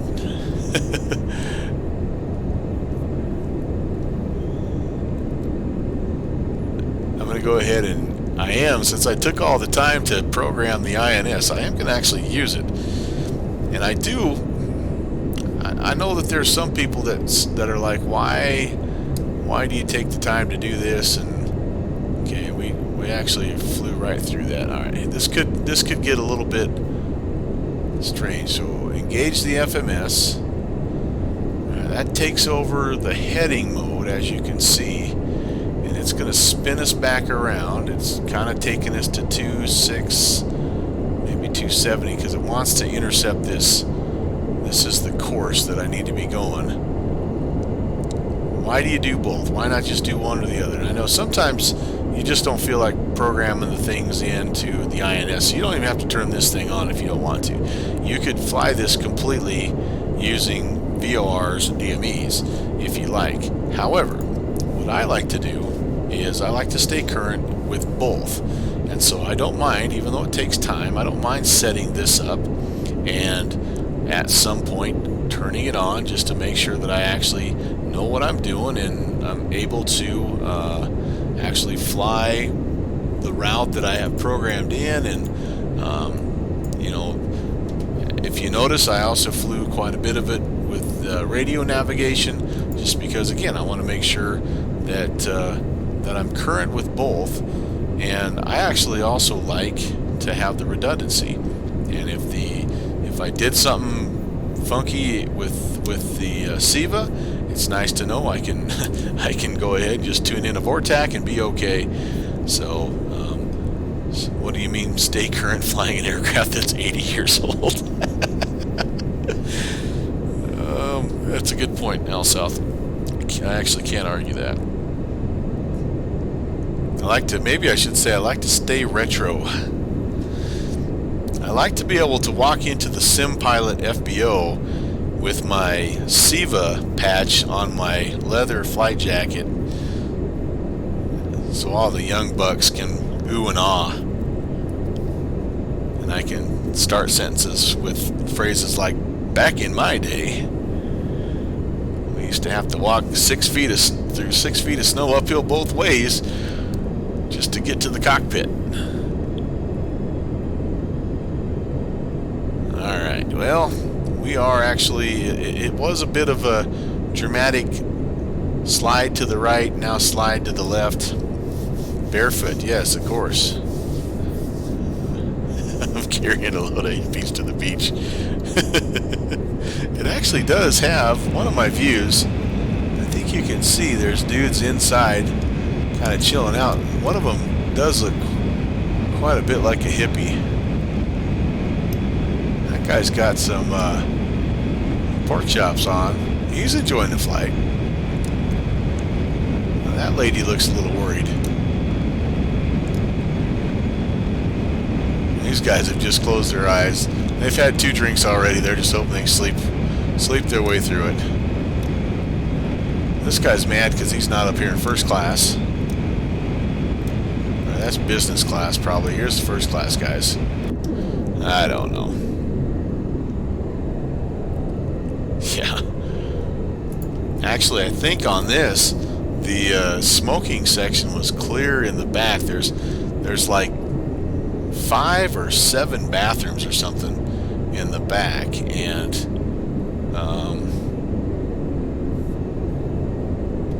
I think we're fairly stable. Let's take a walk back and let's say hello to the common folk. See if I can do this. See if I can do this like all the cool streamers. Oh, I need to speed that up a little bit here, don't I? Alright. Oh, hey, whoa, hey, ho. Okay, so that doesn't work. There was a way I was able to get into it. Maybe I have to come from the outside in.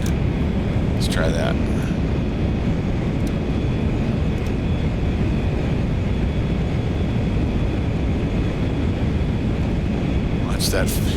Watch that first step. See if this gets me in there. There we go. Alright, so a little bit weird. Oh, hey, there's your hippie. What are you doing, you kid? You got that bandana. Oh my goodness, we've cloned Tiger Woods. Why are they all looking at me? They're like, what's that dude doing climbing through the ceiling? Alright, let's get in here. So they're all enjoying the movie here. This is economy class, as you might guess. And you can't feel my legs. Sergeant, Lieutenant Dan.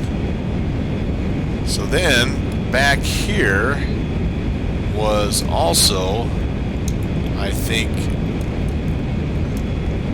considered guy's having himself some water. This is also just economy class, but back here behind the curtains is where they would put all the smokers. And so, you know, you think that's a pretty good idea, actually. Oh, geez, they're getting a rough ride back here.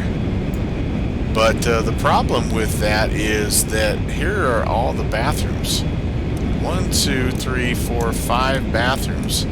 So if you're wanting to, if you've had 1 too many bottles of water and you need to see a man about a horse, you're getting secondhand cancer walking back there. So anyway, yeah, that's kind of what it looks like. Doesn't look like a full plane to me, does it? But yeah, back in its day, man, I tell you what. This was something else.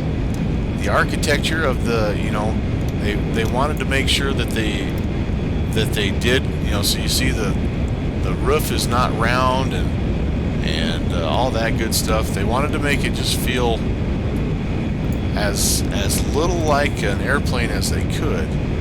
So they put a lot of thought into what they did. And then of course here's first class, and I mean these big screens were pretty new back then. I mean those monitors probably, I don't know, they weren't the flat screens that we have today, for sure. Some galley stuff here. Wonder what it'll do here. Yeah, there we are. There we are. Not sure what's going on with my hairline right there, but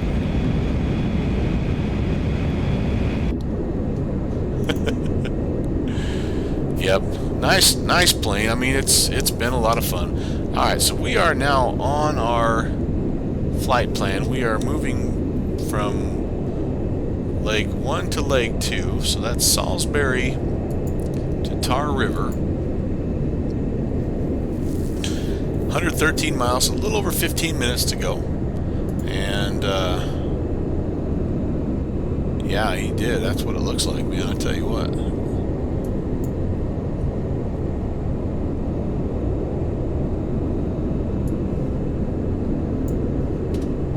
So here we go. We've zigged and zagged our way through the kind of the Washington area. We're getting to Virginia Beach, and then we slide on in Charleston and down to the Palm Coast, Daytona Beach area. That's the start of our descent. That's kind of when it's going to get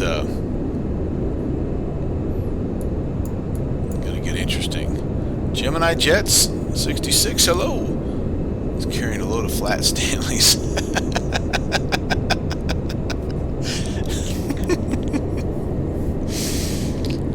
Oh my goodness, you guys you're in rare form today.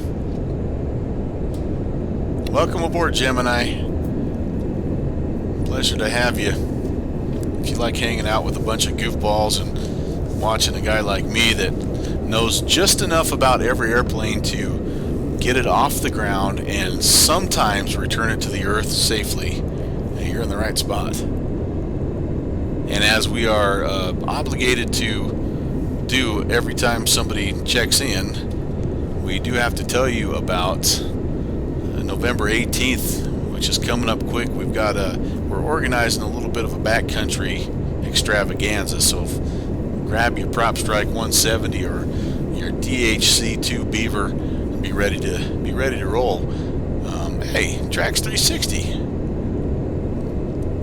1998, I had to buy a bunch of those new plasma TVs. Yeah, 12 grand. Yeah, right?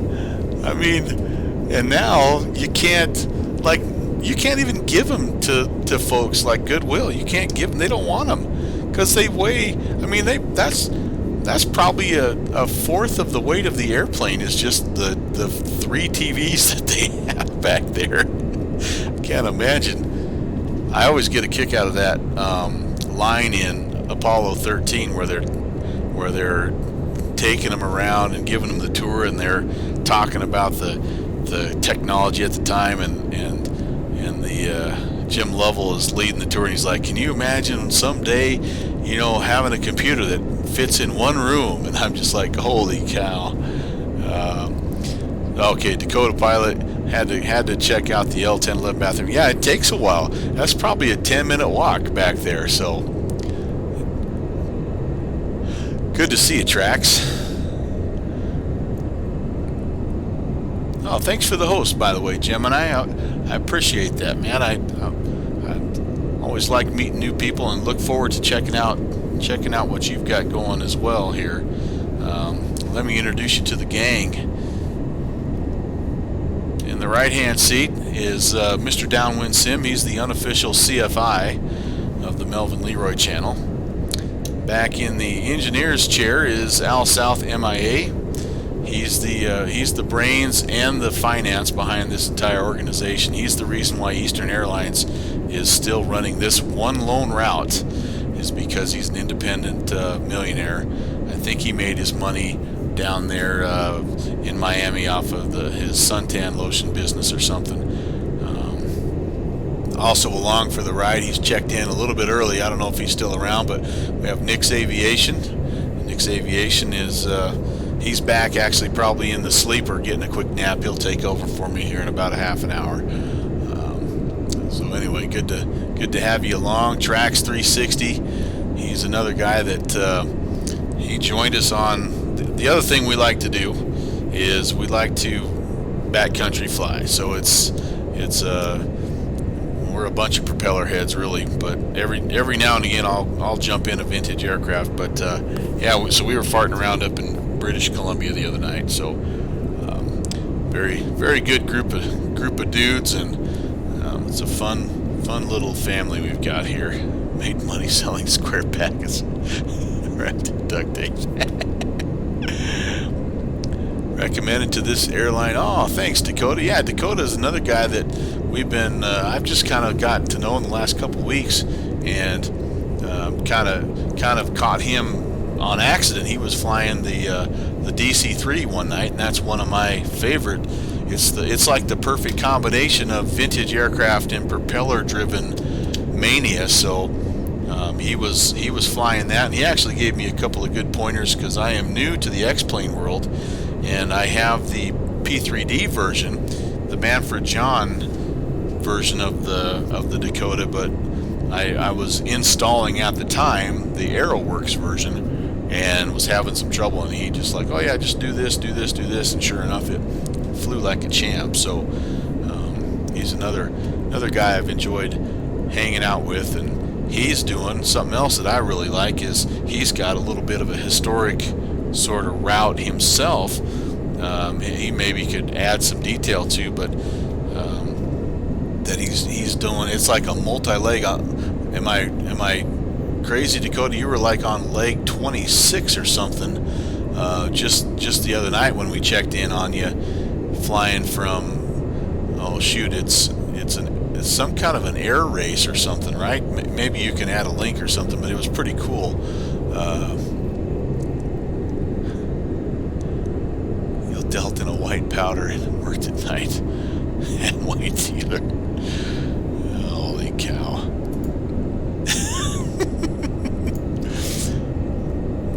Keep it family friendly here, guys. Alright, let's pop outside. Let's take a look. The Eastern Airline Whisperliner, man, it's something else.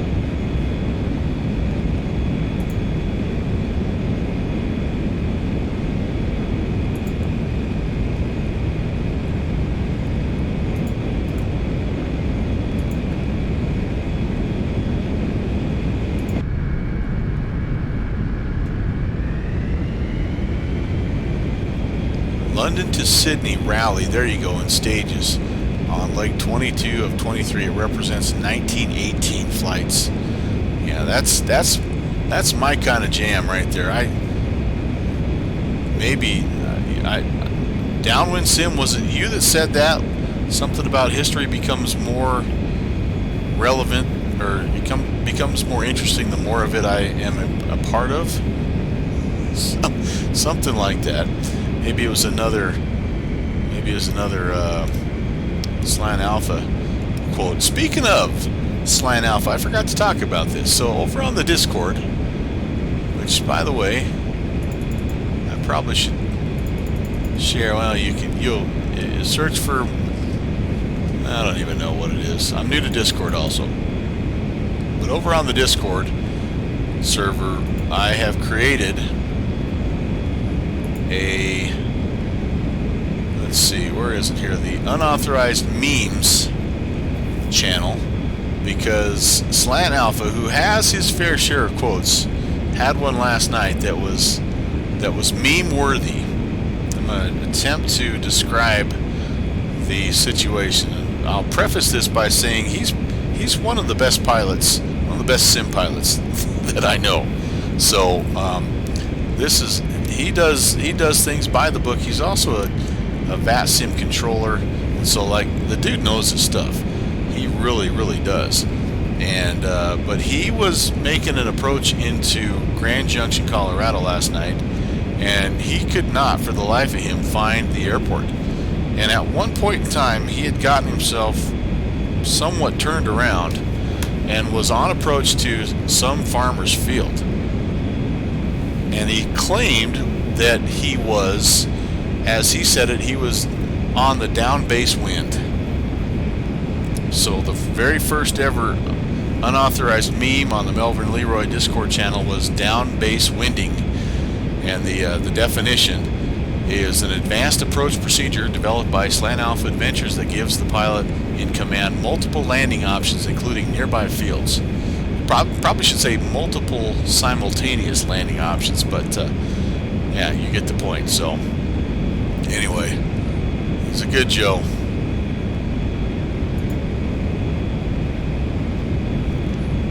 And a lot of behind the scenes smack talking and good natured teasing. It's a must. It's a prerequisite. Downwind Sims Discord channel, by the way, has some good stuff as well. He's set up a bush flying server that has a lot of good information. If you truly are interested in joining us for what we have coming up on the 18th, go check him out and check out his bush flying server. He's got some links to some places that we're thinking about going, and he's got some links to some add-ons that will be very helpful, and he's actually walked me through quite a bit. So he's a guy that if you wanted to shoot a question to, he's been very helpful as far as that goes. But there's a few things that I'm learning, because we're going to try to do it as much in X-Plane as possible. There's a few things that you have to have installed before just to make this work, and that's kind of become the hub of information for this November 18th. By the way, we have to have a name for this. What's our name going to be? We can't just keep calling it the November 18th flight. We need a good name for that, Downwind.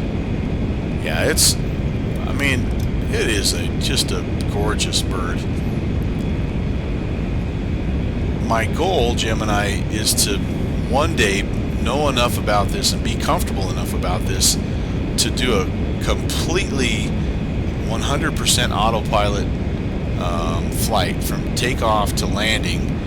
That's the claim to fame, that this was the first plane to ever be able to do that. And right now I don't know enough to do that, but I know it has that ability, and because it's Captain Sim kind of lauds that on its site about how you are able to do that. But right now, my main thing is to keep from running the battery out. That's been my bugaboo the last few times. Tree huggers. If we don't make the strip, we hug the trees. I like it. But it appears everything is going all to plan right now. We've got the bus volts on ESS. We got the generator here on B3G1, which is what the book says, and this is on Gen 1. So that's what it says. This is on external power is no longer a thing. I could actually have turned that off a long time ago. And then yeah, everything else looks good. All of our gauges are in the green. Fuel quantities are looking very good, staying balanced. We still have lots and lots of fuel. I think we're going to be fine there. We took on plenty of extra fuel, 2,000 kilograms extra, just because that's one less thing I want to be able to worry about. So, but yeah. So Gemini, what are some things that you like to fly? What's your jet? What's your platform? Are you an X-Plane guy also, P3D guy? Are you like me, like the one of only 6 people left that still fly P3D?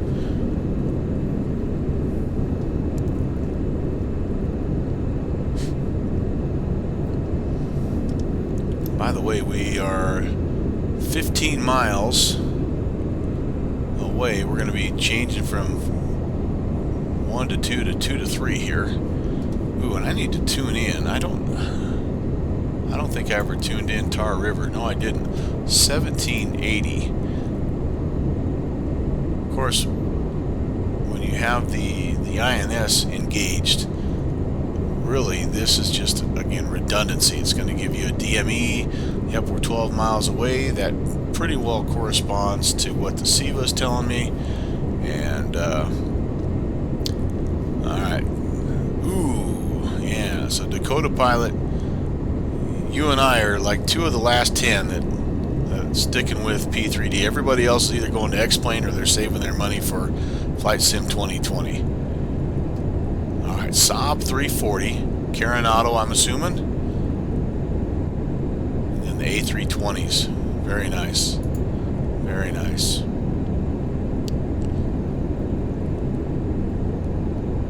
Okay, so position report. So we just slid into Tar River, and now we're heading out. I'll give you the big picture here, just so you know. We're coming down the east coast here, Tar River. So we're going to exit on a 218 outbound, 218 nautical miles. How ironic! And then our next waypoint down here is Charleston. So let me get that changed to 218. That's our course. Again, this doesn't affect us at all, because as soon as we flip this over to FMS, as soon as we flip that to FMS, that engages the SEVA, and then the INS does all the flying. Well, it essentially controls the heading for us, is what it does, and keeps us on the track that it has lined up. So we'll see. This ought to center up a little bit better as we're going, but it may not exactly match up, and that's, again, not surprising, because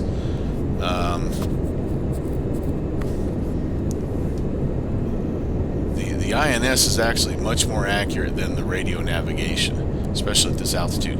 Yeah, so this is something that happens with this jet downwind. That's a great question. Why is it turned to the right?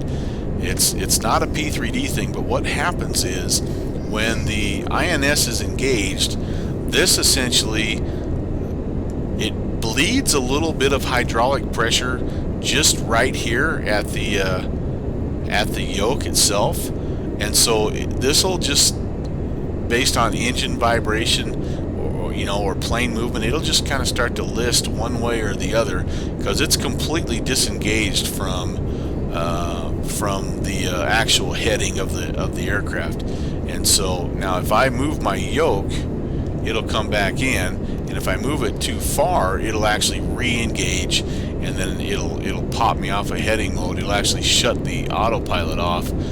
But it's just a way, I believe it's just a way to save a little bit of power.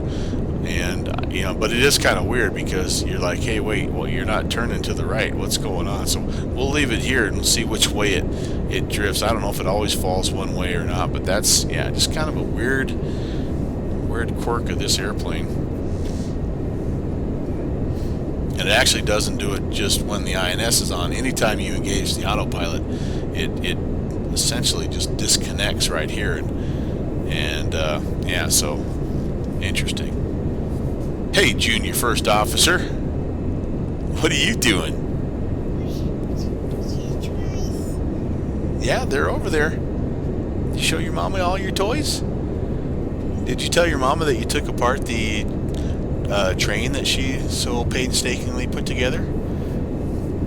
Piece by piece? Oh, well, no, he's been playing with that. He's been nice to that. But the Lego train he took apart piece by piece, and then he asked, what happened? What happened to the train?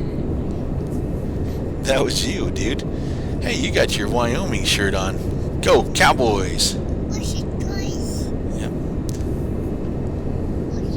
I don't have any up here.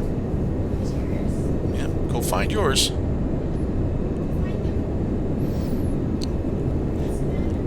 We've had a busy day. Him and I, we went on it's like 60 degrees here, so we were out back cleaning up, and then we took a long tricycle ride, and then hit the wall and had like a 2.5 hour nap, I think. Just getting up.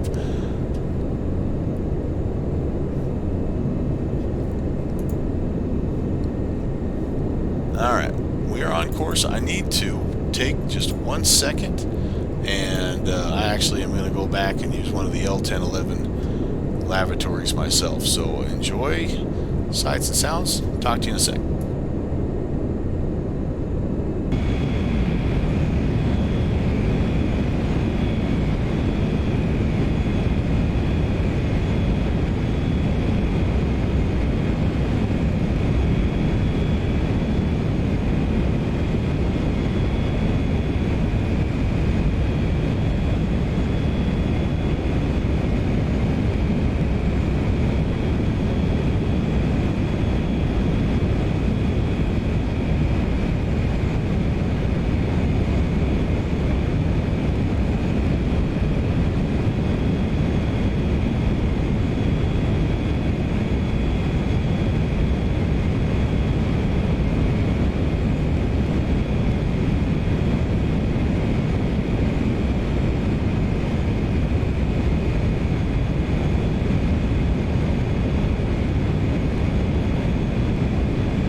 Question on the floor from Gemini.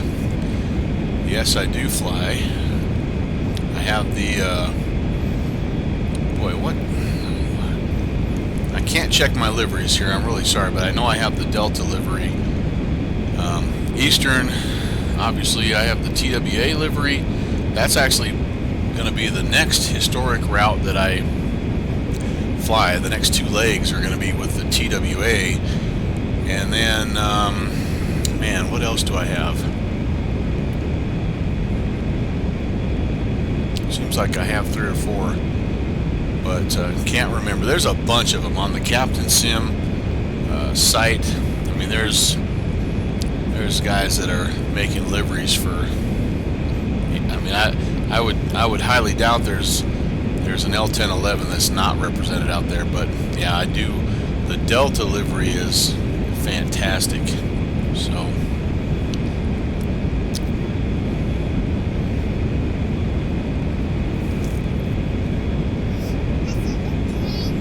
it is.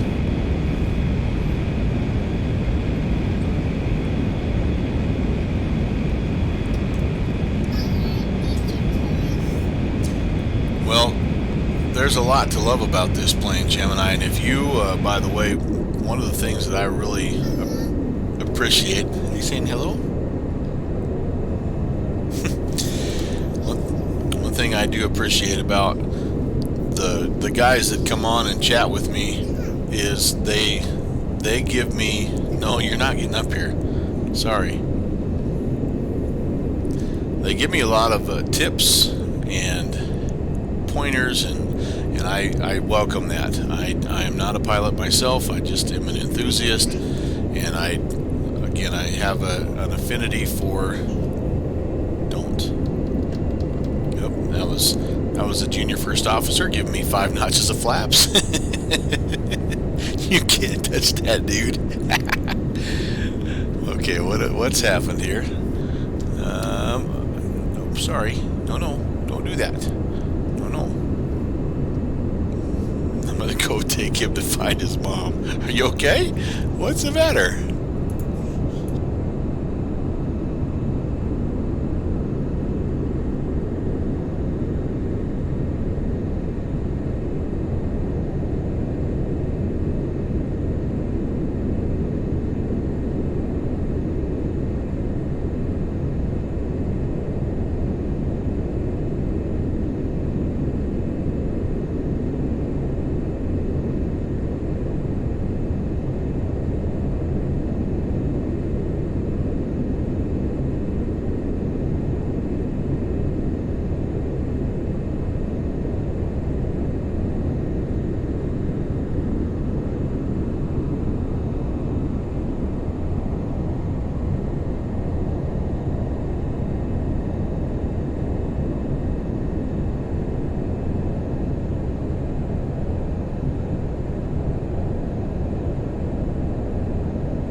Anyway, where was I? Oh yeah. So yeah, Gemini, if you see something that looks out of whack, let me know, because I am continually upgrading my checklist and learning. And let me tell you the mistake I made last time I flew this plane, which was actually last night. I got everything going, everything started, and I forgot to turn the bus bolts to ESS. I left them over here on battery, and yeah, so needless to say, about 2 hours into my flight, I get a warning, an AFCS warning up here, and so I'm zooming in to see, and both of these are red, and I'm like, crap, what the heck is that? And I'm zoomed in about right here, and at that time I look down and I notice that this is all brown. I mean, it's, and I peel up and I'm going like nose down, straight down. So I went from 36,000 feet to down to like 18,000 feet in like a minute, but managed to bring it around and salvage it. I actually had to engage the standby power, and like I had nothing. I had engines running, but I had no autopilot control. I did have my flight yoke, which is again starting to lean a little bit. Luckily it worked, but yeah, that was quite the moment. So things like that, I'm still trying to figure out. I'm getting a little bit better at the fuel management piece, and this is a little bit easier plane to manage the fuel, as far as it's pretty well set it and forget it. About the only thing you have to do is every now and again you may have a little bit of an imbalance, and then you have to think a little bit about cross feeding and all that, but I haven't had to do that very much. Now the DC-8, which is another vintage plane I like to fly, the that's got quite a bit of fuel management to it, because the way you load the tanks in the wings, it actually has 6 fuel tanks, and the way that they load it is such a way to maximize the structural integrity of the wing. They don't just, you know, fill it from outside in or inside out. They fill it kind of, you know, they fill an well, I shouldn't say it has 6. It actually has 8 tanks, because it has a main and an auxiliary tank for each of the 4 engines, and then 10 tanks, and then it has a main and an auxiliary right underneath the fuselage. Anyway, long story short,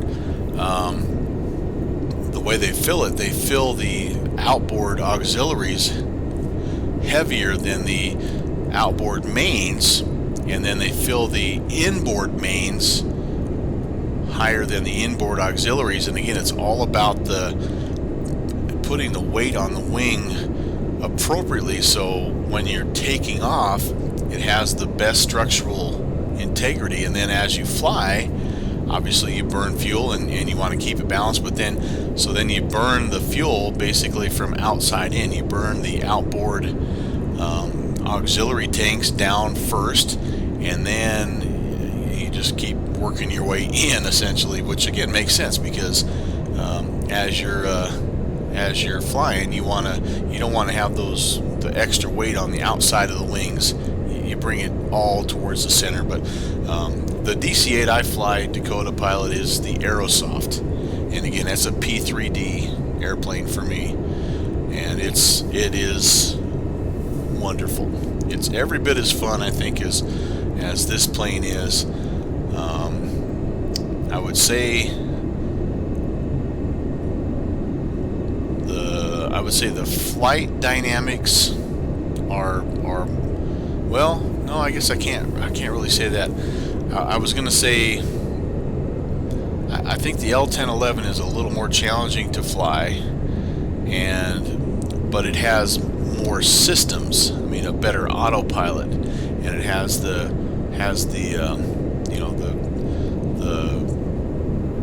auto throttle and things like that. Neither one of them have a VNAV, but the Aerosoft one, it has the setup is a little bit more intense, and just the technology of the DC-8 is way older than the L-1011. So and Aerosoft does a great job of modeling that. I mean, it takes, like this SIVA, it takes about 10 minutes to align. The DC-8s, it takes me every bit of a half an hour to get it aligned. But yeah, have I tried the Mad Dog 80? No, I have not. It's definitely on my short list of planes I would love to fly. I know Downwind Sim flies an MD-82 in X-Plane, and it looks awesome. And that's probably going to be the first vintage aircraft that I fly. Well, probably be the first aircraft I fly in X-Plane. Either that or isn't it kind of a prerequisite that you get the Zibo? I mean, I love the 737. So yeah, Aerosoft is good. They've got a little bit of a bad reputation for kind of advertising, like they got into trouble. I don't know if it was with the A320 or what, or if it's an Airbus that they're still working on. But the joke is, that they've been developing this aircraft for 5 years, and they're nowhere closer to having it than they were before. But and then the other thing I hear about them, especially when it comes to the Airbus, is that they're not as they're not as study level as, oh heck, and I can't remember the other developer that has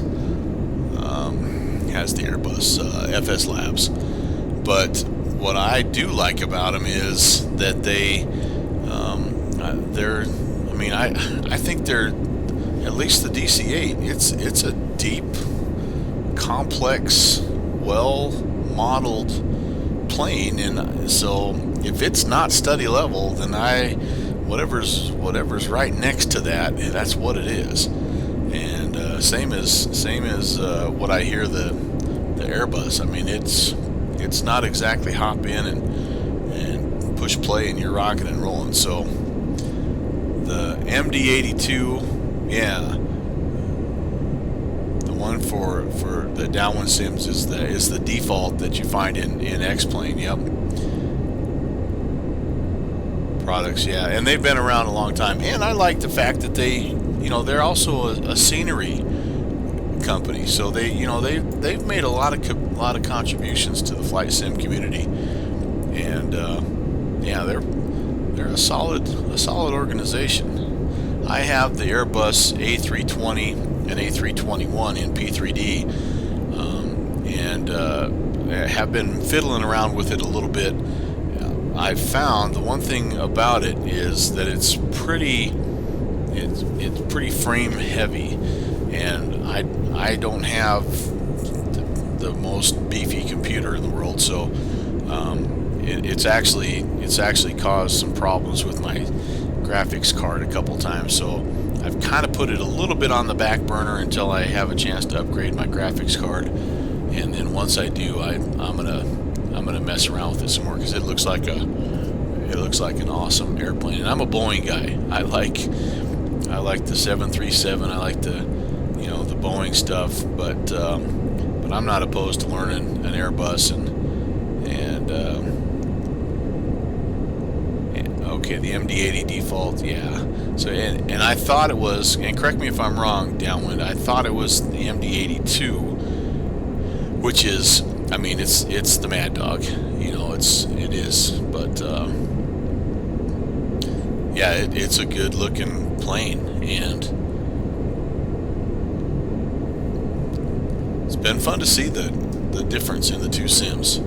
I promise a comprehensive review at some point in time, because I have been a diehard FSX P3D guy for a lot of years, and now I've kind of made that jump. So yeah, exactly, Dakota, right? And that's just kind of like the difference between a 737-800 and a 737-900, right? It's just a different variation of the same aircraft, basically. Okay, well, let's see where we are and what we're doing here. Oh, you know what? We're cutting a corner here, and I didn't realize that.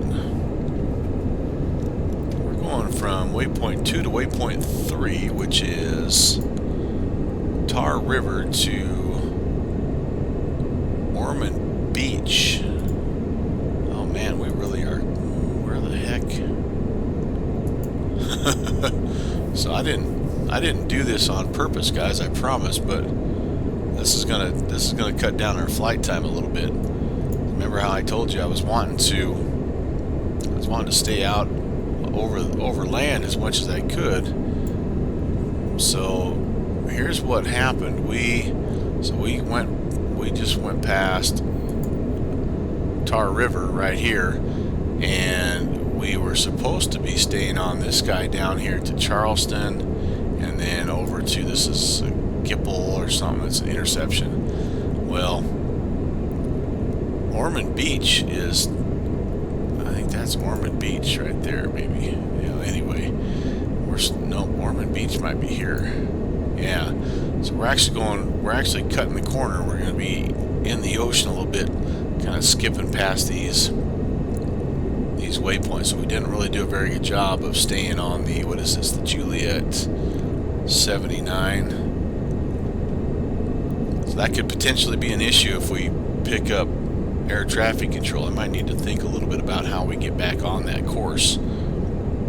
Charleston, 1350. Let's see how far off we are. I mean, it's not a huge deviation.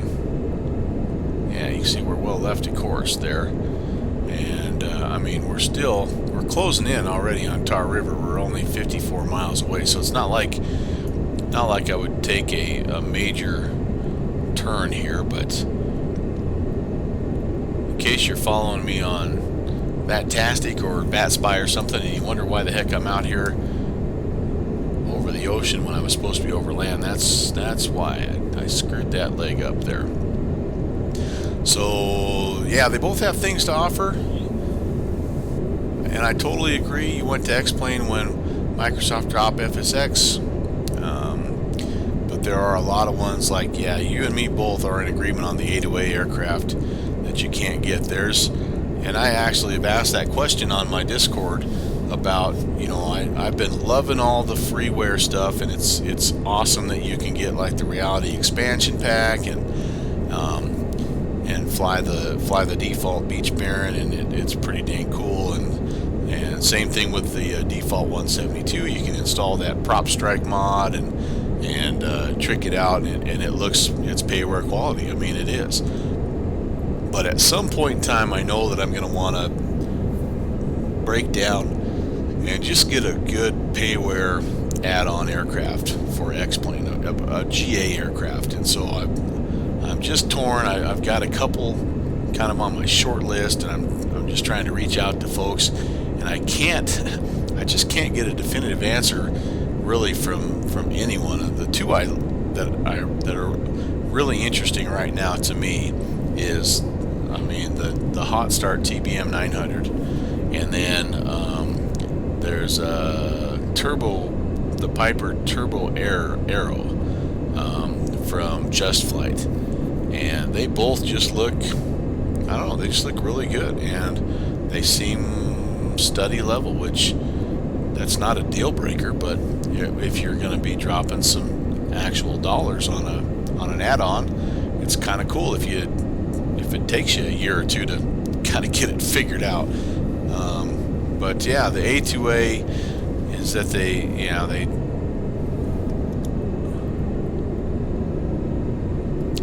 A2A has real type flight or just fun where you can turn off the failures. Yeah, that's nice. Well, and the A2A is they're the nearest thing that we have in P3D to kind of that Reality Expansion Pack, where it'll track your damage to the plane, and if you don't fly it by the book, you can damage the engine, and all that stuff. Then you have to go to the hangar and fix it before you can fly it again. And so that's the cool part, I think, about the A2A. And I don't know if that influenced the Reality Expansion Pack guys or what, but that was what they brought to the flight sim world, was this idea of you leave the plane, you pick up the plane where you left it. And so if you leave the battery on and you turn it off and you come back a week later to fly the plane, guess what? Your battery's going to be dead. So you have to do the things by the book, or you're affected negatively in your flight. Problem with giving it a definitive answer is that depends on how much of its personal taste and what you like to fly and what you don't like to. Yeah, don't you think, Dakota? I think for the most part right now, the general consensus is that if you enjoy the GA flight, that type of flying, that X-Plane is a little bit of a better platform, just because, first of all, what they offer you just in default aircraft, but also just the scenery just again looks better, and so you have the ability to fly more true VOR stuff, but for sure the heavier, the tube liners, the jet guys, they're liking P3D right now, I think, more than X-Plane. Although again, the gap is really not as big as you would think in either one of those, because you could make an argument that the GA world of P3D is every bit as strong, if not stronger, than X-Plane, because there's so much stuff that's out there. Like look at Orbix, for example. They offer a lot of freeware stuff in both P3D and X-Plane, but I think there's close to 20 airports that they offer P3D people and they're all GA airports. There's like 20 of them that they offer in P3D, and there's like 4 in X-Plane. So it's not necessarily, if you like to fly GA, which is where I caught the bug for backcountry stuff. It's not necessarily cut and dry that you need to go X-Plane. I think the big lure to X-Plane has always been the price point, and it's less expensive to buy the actual sim to begin with, and then there are so many things that you can get for free.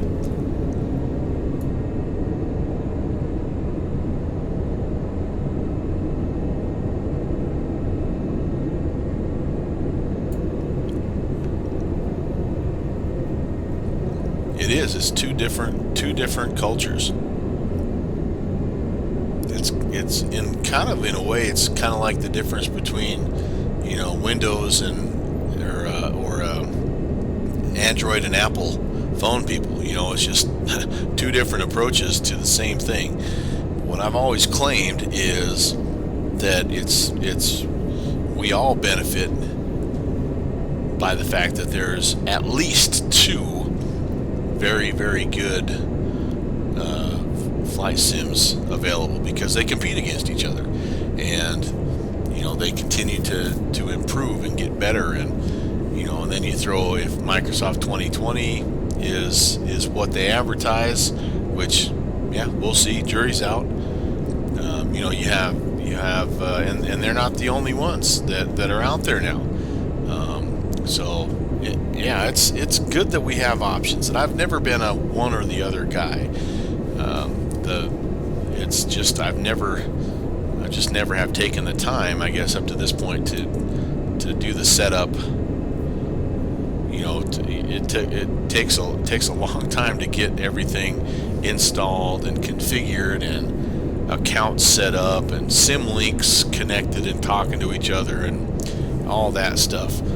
To do that in 2 different sims, it's a pretty big time commitment. That was what I just wasn't really willing to do until somebody, I'm going to mention names, kind of shoved me out of the nest there. So and that's Dakota. I think you're right. It's the aircraft that you like. There is no L-1011 in X-Plane. No, there isn't. The closest thing is the FlyJ Sim 727. I think that's, if I'm not mistaken, that's one of, if not the only, tri-jet. I don't think there's not an MD-11 in X-Plane, I don't believe. I could be wrong, but so anyway, but I had what finally convinced me to fire X-Plane 11 up is I had some really good sort of online support that helped me.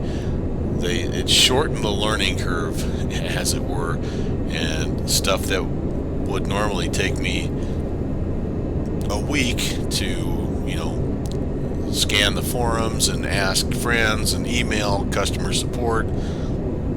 If you've got somebody who's already set it up and is experienced at it, you can just ask them on Discord. You can solve that problem in 5 minutes. So that helped a lot. And sadly, Gemini, there is nothing there, but I think we'll see more people make the X-Plane aircraft. Well, if you look at, so I subscribe to several different social media around flight sim, and it's almost 5 to 1 the stories that I see, and in terms of X-Plane development versus P3D. So X-Plane is closing the gap in a lot of ways, and actually surpassing P3D in many ways. Alright, Dakota Pilot, thanks for checking in. We've got a little bit of time yet, so hopefully you can make it back for the arrival. If I am not still streaming, you'll know that I didn't get the electrical system glitch figured out, and I've run out of power and I've crashed into the ocean. So if that's the case, check out my EPIRB and please send search and rescue. I'll be down there in one of those inflatable rafts So I appreciate the help, man. See ya.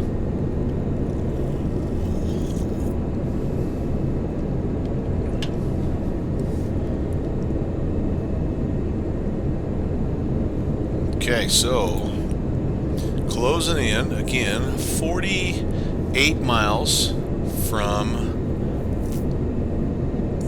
Tar River. No, excuse me, Ormond Beach. And the important thing about that is the start of our descent. So we're actually making pretty good time here. We've been in the air for about an hour and a half, maybe a little more than that.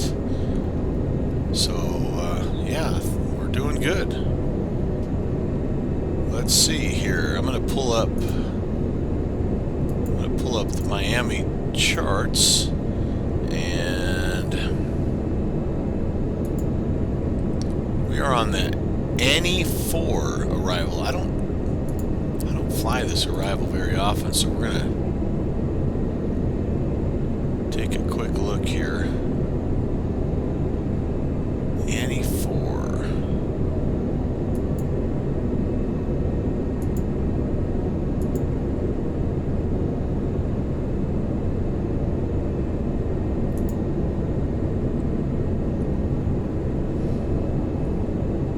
Alright, I'll pull up the Navigraph version here because I think it's nice and clean and easy to look at here. So yeah, we're inbound here again, just a little over 40 miles away. We get to Ormond Beach, we spit out of here at 161, and we need to be, oh, this is one of those that we need help because it really doesn't have any altitude restrictions until we get clear down here to Annie. So well, we need to be down to 13,000 feet at Annie if we're landing east, and if we're landing west, we actually need to be down to 11,000 feet. So I guess the first thing we need to do is we need to pick up the ATIS. And actually, it's been a little while. I need to take a peek.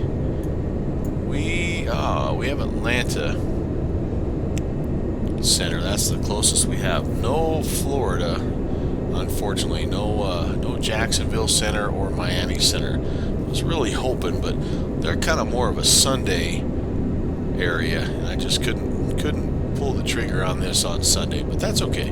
I've enjoyed hanging out with you guys. You've made it definitely worthwhile. All right, so let's just do some math here. We've got 40 miles from Treasure to Palm Beach, and then we have 26 miles there. So that's 66 or 67 miles to Melbourne. And then another 28. So what am I up to? 95. Let's just say roughly 100 miles to Pac-Man. Another 47, so about 150 miles from Ormond Beach down to Annie, and I need to be 11 or 13,000. So let's see what the weather is. 030 at 7. Okay, so that'll be in West Ops on that. We'll plan West Ops, which means we need to be at 11,000 in 150 miles. Okay, so we can do the math there. We can figure out top of descent. SimBrief actually helps us with that as well. Let me show you this. This is kind of cool.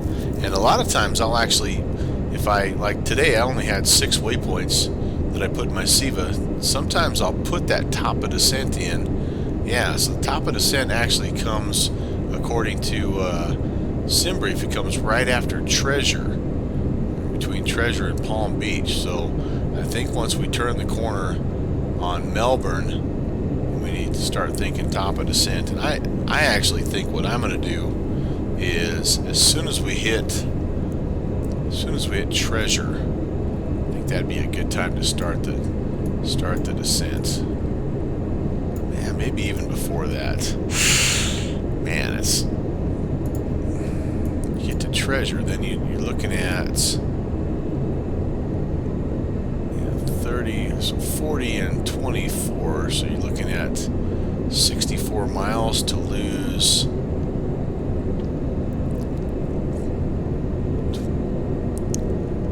Yeah, I don't know about that. All right, I'll crunch some numbers here and see, but either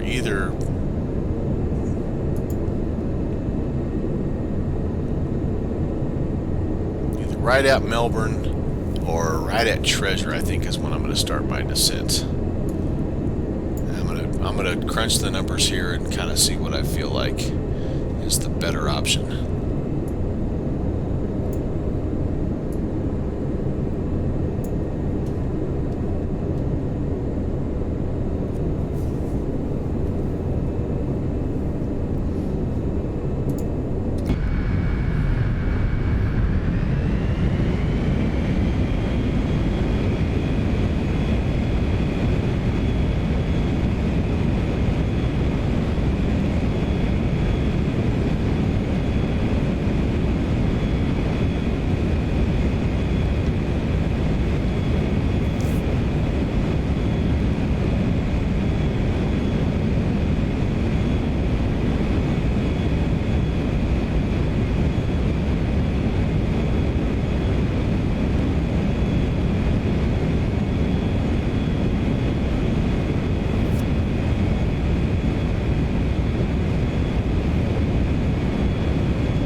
A couple other things that I think are kind of cool here is we've got a space launch. In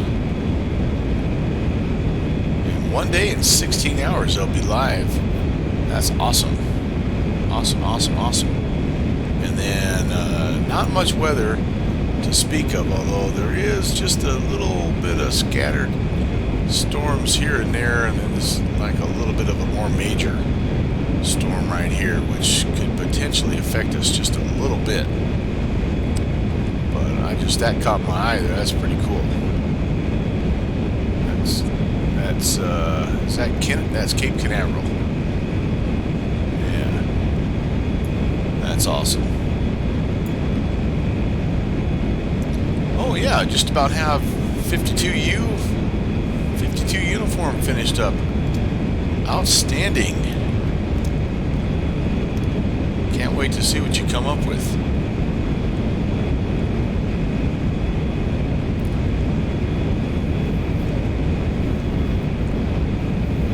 Alright, so in the interest of not rushing things, I believe what I'm going to do is I'm going to start down as soon as we cross Melbourne. Now,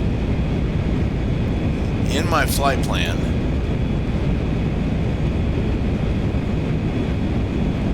Melbourne is the fourth waypoint coming up, so we have still a little bit until we are 110-ish miles, I guess, until we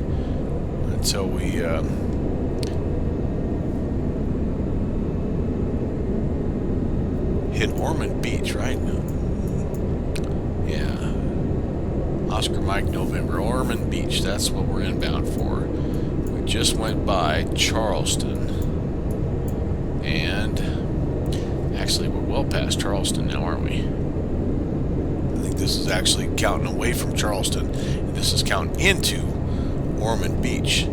Ormond Beach, do I have it? Maybe maybe not. 12, yep. 112.6. Let's go ahead. We'll throw that in there. And see if that DME matches up a little bit better there. Yeah, there we go. Just muddling along. Building scenery, I believe.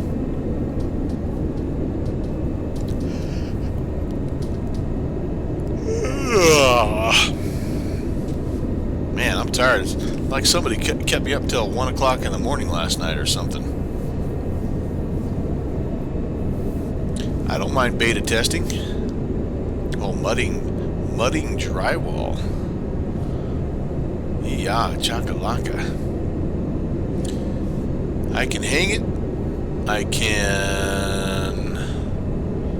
you know what? I don't even try to tape it anymore. I'm just so bad at it.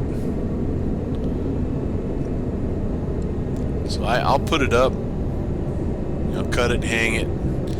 If they need a metal corner piece on or something, I'll put that on, but I gotta hire the rest of it out because I just end up screwing it up. I have two little wall patch jobs that I've done such a bad job of repairing that my wife refuses to paint them until I sand them down and retexture them. It's been over a year.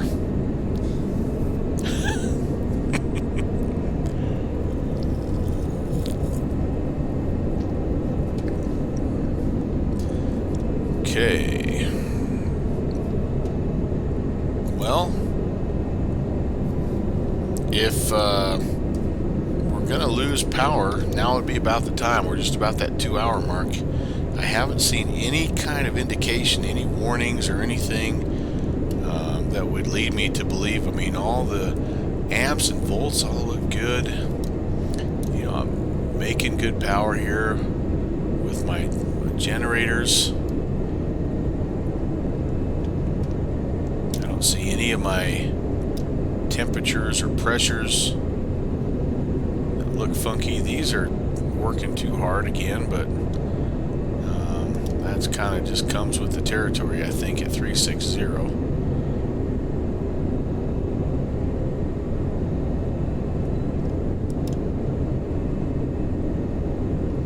Yeah, everything else looks good.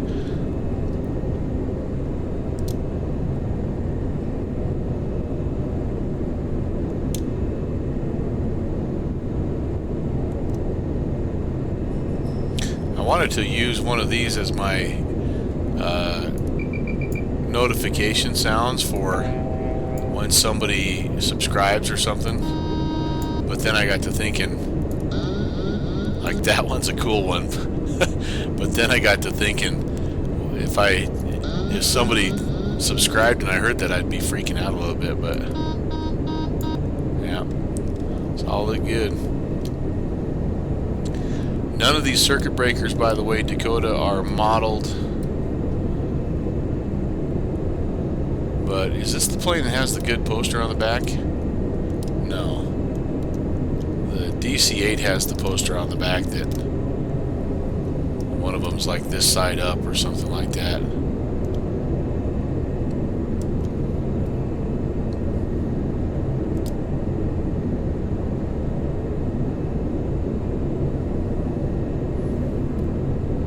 This is the kind of stuff that Downwind Sim likes to mess with.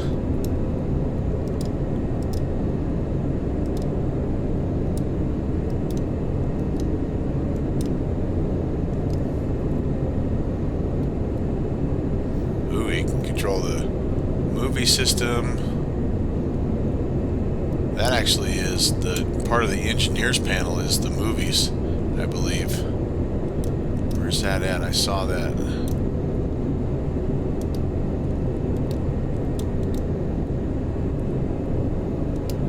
Trying to remember where that is. Turn the movies on and off and all that fun stuff. Where the heck is that?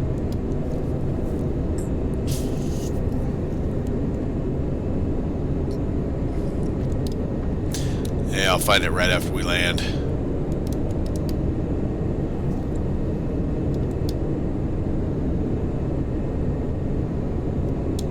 Shoot. Yeah, I know it's back there. somewhere. Caught my eye the other day. But yeah, pretty cool, man. It's a fun bird.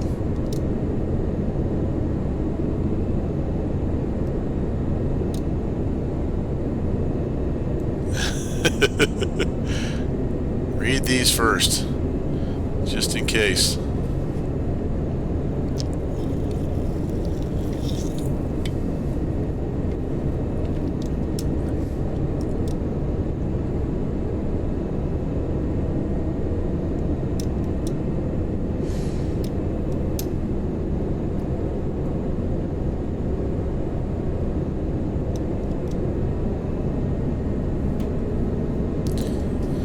Alright, well,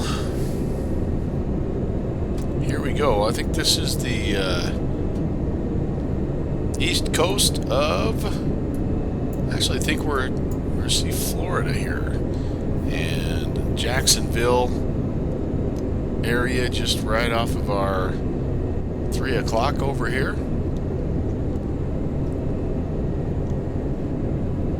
And just down here a little ways is South MIA's house. I'll tell you when we're closer. We'll do a little wing dip for him.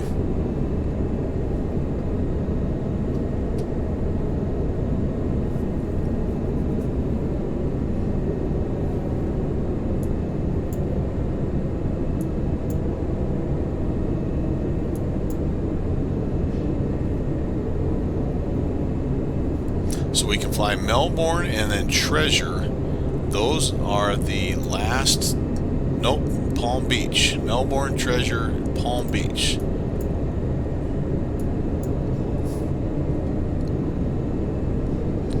So on the approach, we can keep those. And I think I will. I'll keep those on the SIVA. So we were coming here to Ormond Beach. That's number 3. No, number 2. Right? Yep, this is 3, this is 4, this is 5. So we'll fly right in on the approach here using the INS. And I'll do that so that I don't have to be fiddling, even though I'll be entering in the vortex and making sure that we're staying on the radial. I won't have to be relying on that and changing heading and all that good stuff. I'll have to manage the speed and the altitude. It'll allow me, I guess, to focus on that, which will be a good thing. Once I disconnect the autopilot, that's when things get sketchy. This plane's not the glider that the DC-8 is. The DC-8, she likes to meander and kind of think about descending a little bit maybe, and okay, well, let's do a slow left-hand turn. And this plane is more of a, yeah, I'm a flying brick, and I like to go down fast. So, you know, hold on and enjoy the ride. But it's also so big and heavy, and I kind of still have that GA mentality that, oh, you know, I can make these little subtle, you know, movements and stay online and all that stuff. Well, you make a little subtle movement in a plane this big, and it takes a second for it to initiate, and then it takes a second for it to kind of come back to you, and the speed's the same way. I mean, if you don't have the speed right, it takes a minute to kind of get things fired back up and get rolling. And then, so if you overdo that, then yeah, you can cut power, but you have quite a bit of momentum built up. Just a lot of fun, very, very challenging, and if you do actually manage to make a good landing, you feel pretty good.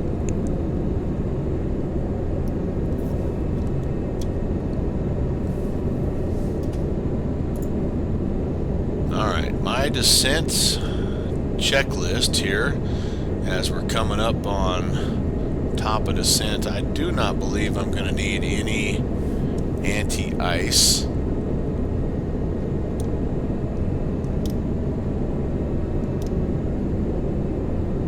of a sudden I'm blanking out as to where the temperature, outside air temperature gauge is. So I'm blanking out on that.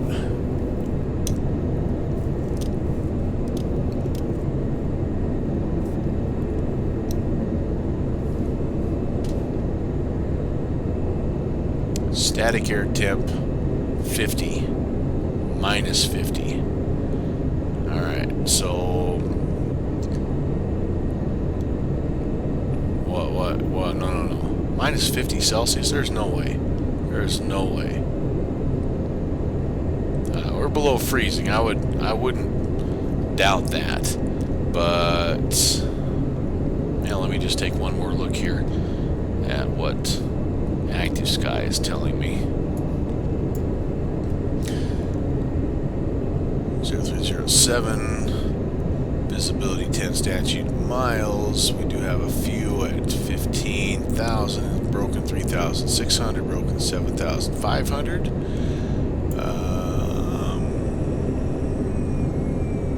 Yeah, there is some rain in the area, but it's, I think we're going to be just fine. If we get into some heavy weather here, I mean, because this does have some pretty high thunderstormy looking clouds, we can jump up real fast. Jeez, I better make sure I remember where it's at.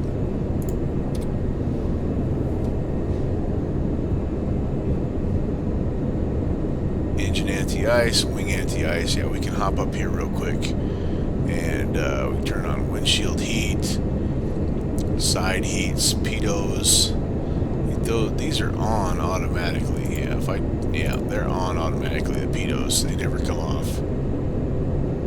And we'll jump up here if we get closer to a thunderstorm and we're still showing minus. I wonder if that means minus 5. Minus 50. I guess it could be. I mean, we're up at 36,000. It's pretty cold. Minus 50 Celsius though. Yeah, that's cold.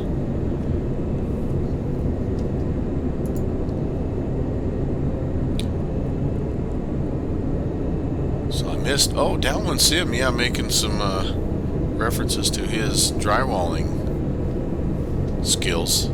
Yeah, a good drywall with a good mutter can cover up a lot of stuff. A good mutter can really, in fact, they have in the history of my rebuilds, they've made a lot of walls look more square than they are, if you know what I mean. Worth their weight in gold. Bump what bump? Yeah, Dakota Pilot. This old girl has been a nice one for us today. No doubt about that.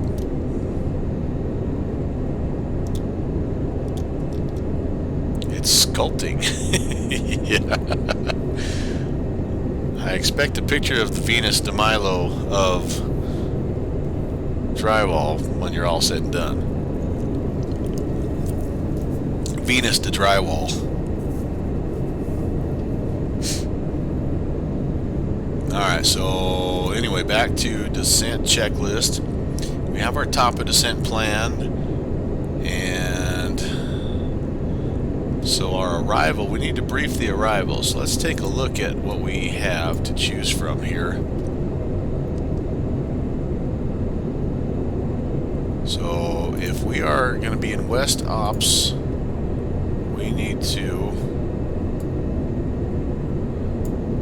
there's a way I could do this. Nope.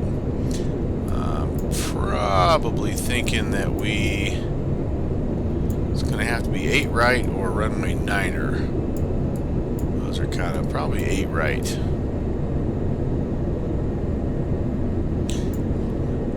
I don't remember the gate that Eastern used to use in Miami.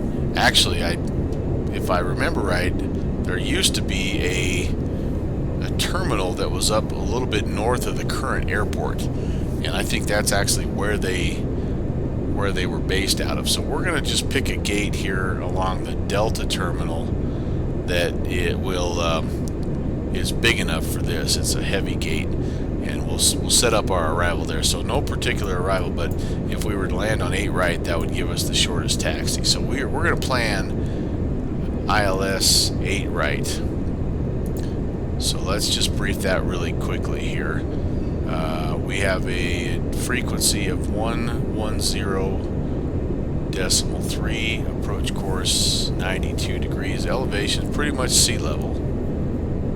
If we go missed, we're going to climb straight out to 800, then make a left-hand turn, climbing to 3,000 on a 270 heading. We're going to get out to the Dolphin Vortac, and we're going to hold. That's 11.5 miles out there.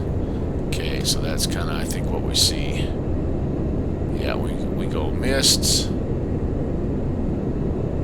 Hold at the, yeah, sorry, we come out here. Yep. Left-hand turn, 270. Enter this kind of teardrop into this hold, and wait for further instructions. All right, minimums 450. Again, we've got a nice long runway, over 10,000 feet, so plenty of room for us. We're fairly light anyway. Much does it cost to hire someone to mud? Yeah, like, I mean, it's by the hour, right? You know, so you want to get somebody that's not cheap, because then you're just going in and fixing it. But at the same time, I mean, it does add up. But at the end of the day, there are just some things that, I mean, that's why you work. That's why you have a job, is so that you don't have to do that, and you can spend time doing other things. You can spend time with your family. You can spend time teaching me how to build ortho scenery. I mean, quality time like that. Time with me, man. You can't put a price tag on that.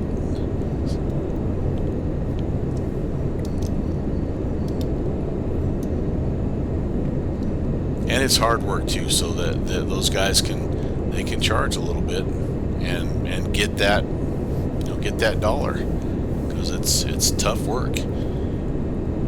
All right, well, in the meantime, I don't know that I'm going to have this really for a whole heck of a lot else. I'm going to spin it around to 09 or 2. I might have to use it for one little part of the leg, but maybe not. 09 or 2. I'm going to basically be vectoring myself. So when we get down here to, so we're going to be 11,000 at Annie. We're going to go to Highly. Yes, I will need this. I'll need to have it on the 174 outbound, and then the 198 inbound. Alright, well, that's okay.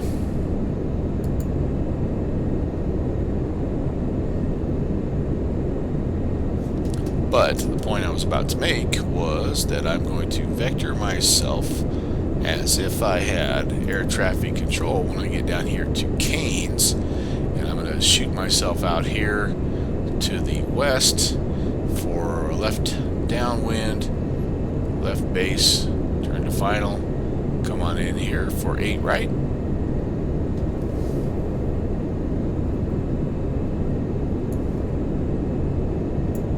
And then it'll be time for pie.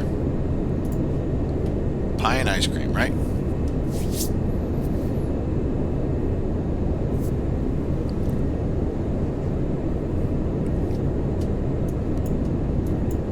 Where are we at here? 36 miles. We did make that turn here. So we're past Ormond Beach and we're coming in. We said we were going to start our descent right after we get past Melbourne, so we going to spin this guy down to 11,000 right now. And as soon as we get... Actually, no, that's counting up from Ormond Beach. This is counting into Melbourne. Melbourne is 110.0. So we'll change that just to verify the DME. 33.5-ish, yep, 33. So here in about 4 minutes, we'll start our descent. We would do the old, hey, by the way, you know, make sure your seatbelts are on. Please stop smoking. Cabin crew, prepare for descent. Not all that stuff that you have to do if you're an airline pilot. I don't know that, but now would be the time where you could get on the horn and tell them, hey, just a couple of minutes we'll start our descent into Miami International Airport. Currently at Miami, the temperature is 75 degrees, and the time, local time, is 5:40 or something like that, whatever you could say.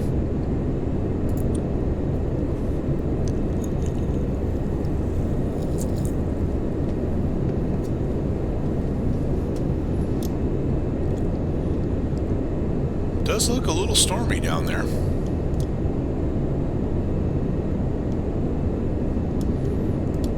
My weather radar, though, is not showing anything as far as precip. So like I said, I think we're going to be just fine.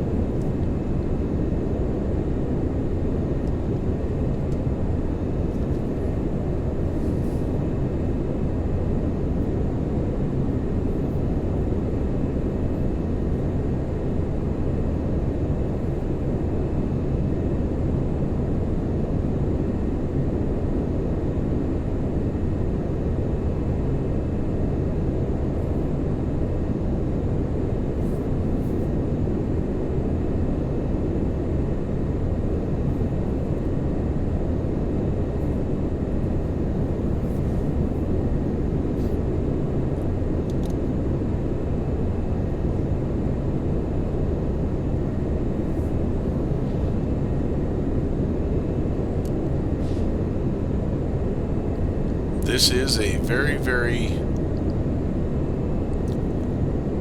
nice plane to descend with because of this function right here. I can hold this 275 knot speed all the way down. In the DC-8, you have to actually pull back a little bit on the power because it'll pick up speed as you head down. This one does not do that. That's a huge leap forward as far as taking workload off the pilot.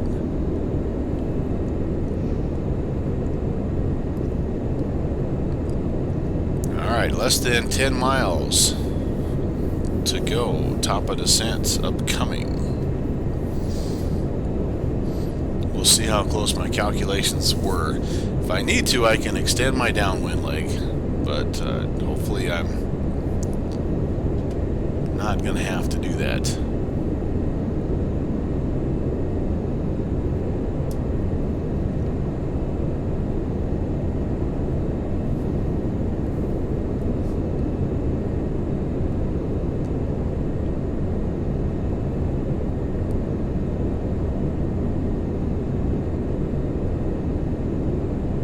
Alright, it's bumped us past. We're going to go ahead and engage vertical speed mode. And we're going to dial it down here.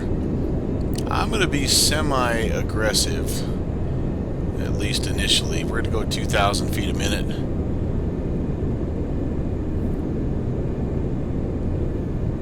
Just because I'm a little paranoid. It's been a long time since I've taught math, so I'm a little bit rusty.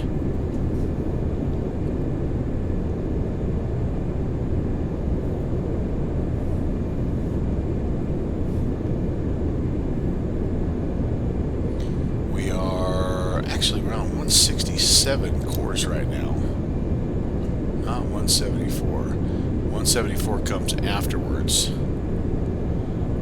We're still just a little bit off, but 117.3, that's Treasure. We're not very far away from our waypoints now. They kind of come bang, bang, bang, like 30 miles apart.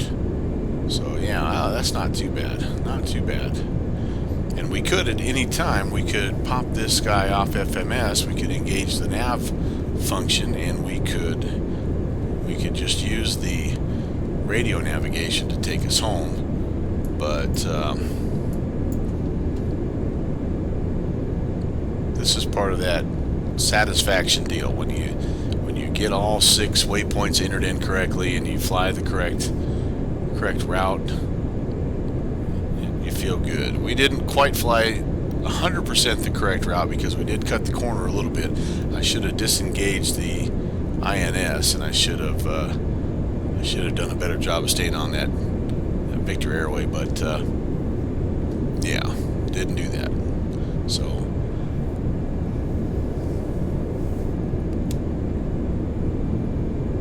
okay, less than 2 minutes, then we'll be at Treasure, and then it's just a quick little 64-mile leg down to Palm Beach, and that will be our last SIVA waypoint. Then we will have to take it over and fly it using heading mode and VORs.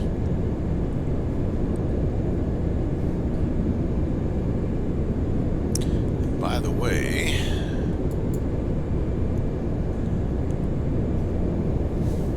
altimeter 29908 in Miami.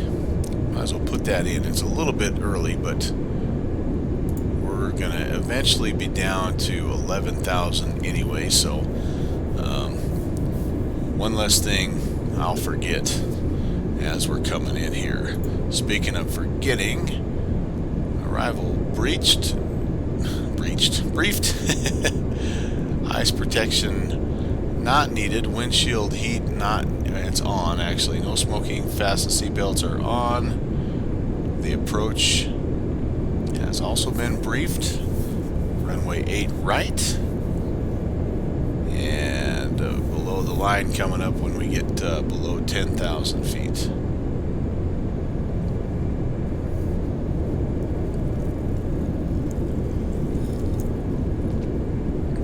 Well, thanks for hanging with me today, guys. It's been a blast.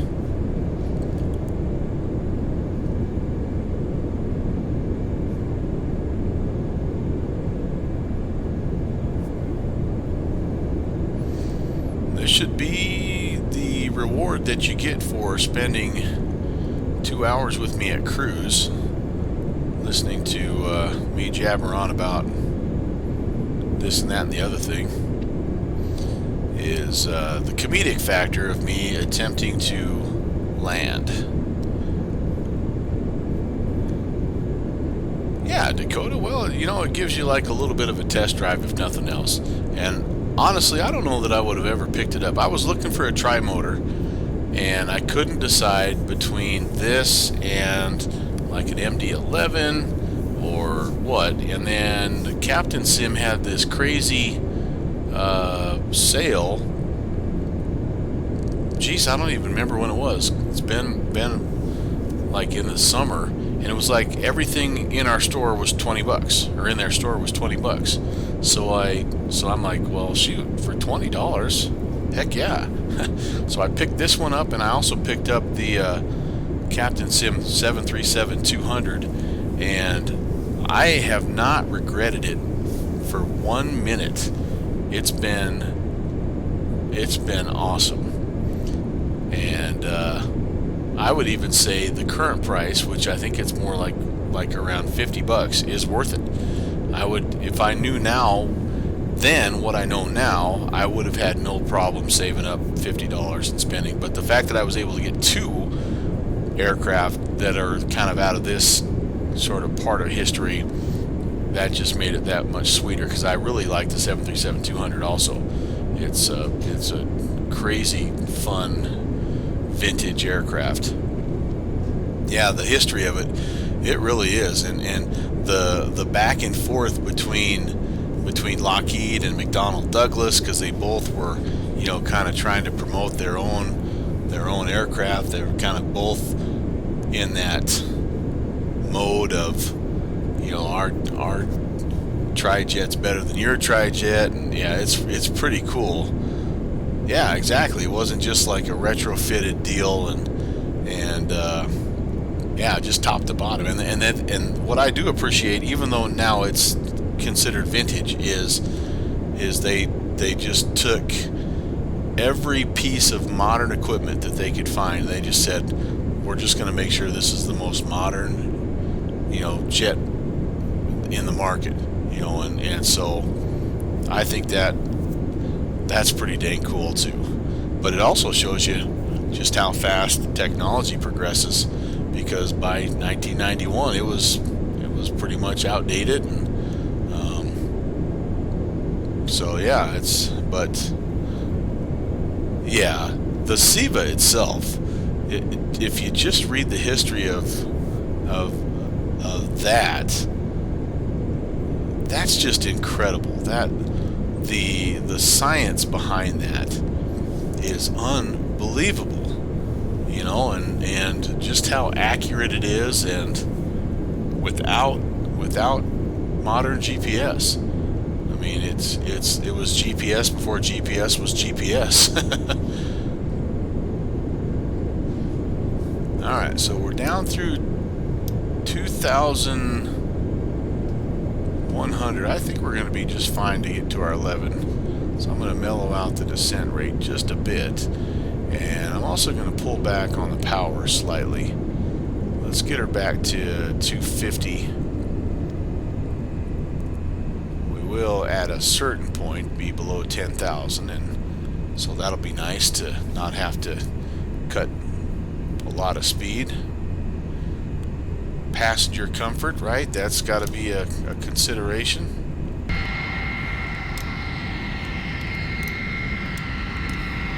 Oh, that's one camera I didn't get customized here.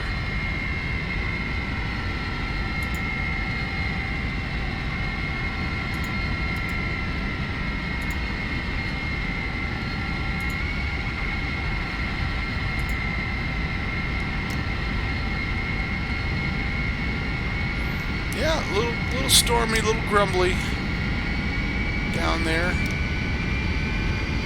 I did buy, by the way, Orlando City last time Orbix had a sale, and it looks pretty good, I think. Can't see it because of all the clouds, but well, and we're past it too, I guess. It's a little bit back behind us. Alright, 190. Probably could make a call here. I think we'll get to Palm Beach, and we'll start, I'm on 2280, so I can make those Unicom calls, which I need to. It's kind of gone are the days where you just come on in and hope for the best. There's 16 arrivals, and 6 departures here out of Miami, so we can't just come strolling in here. This this is too big of a plane to do that. Still seeing the same ATIS though, 030 at 7. Not much else going on. No real changes in the cloud layers or precipitation.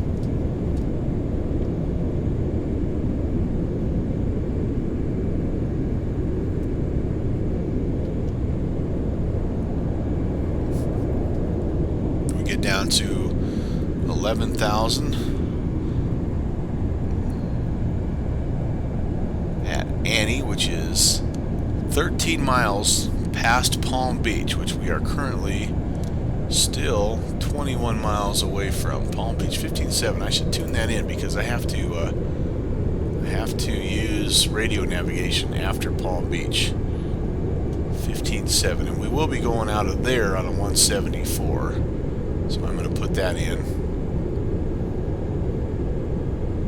And my heading right now, yeah, oh geez, yeah, I can't adjust the heading because SIVA's got the heading right now. Auto has the heading, but I think we're looking pretty good here.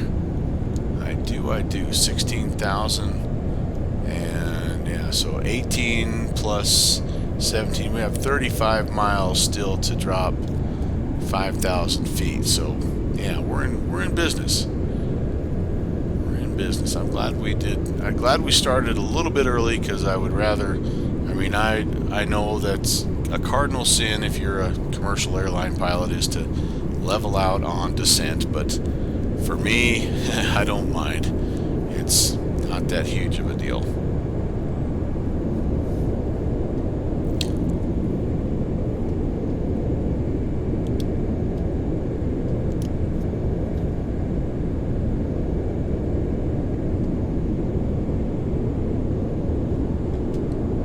So we have fuel vibration, or engine vibration, which is strange because we're throttled way back. I wonder why. I wonder what's going on here.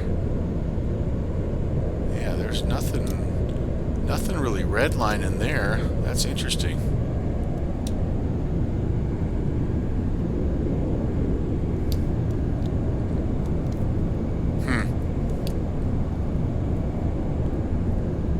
Engine vibration. Yeah, that usually just means you've got, I don't know, maybe there's a different failure that I'm about to experience that I haven't up to this point. Who knows? Alright, well, 9 miles. We'll mess with that later. I'm going to go ahead, since we're getting close. I'm going to just pop this guy off. We're now heading mode, and we're just going to watch the DME count down, and then we'll make our right-hand turn to 174. We're crabbing just a little bit right now anyway, but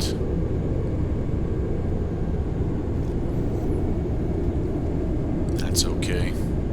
We're in the neighborhood. I am going to arm the altitude so we do stop in case we get down there a little early.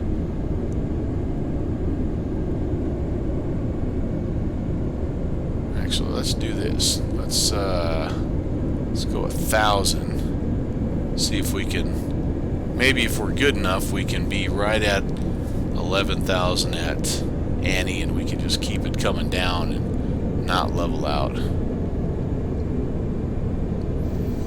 I don't know that I'd put bets on that, but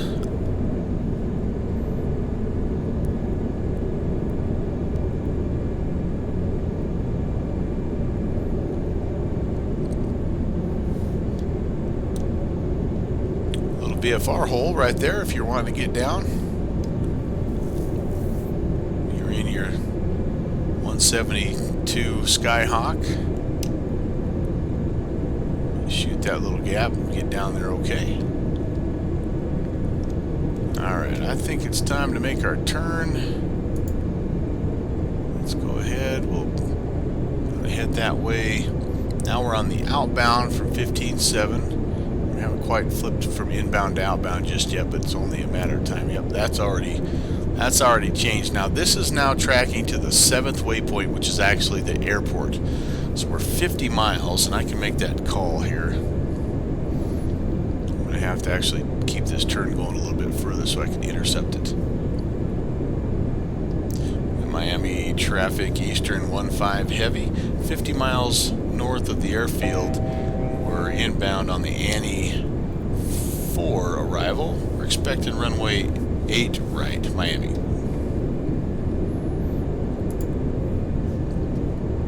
Well, that was dumb, because if we're 50 miles away, they can't hear the Unicom frequency, because the Unicom is limited to 15 to 20 miles.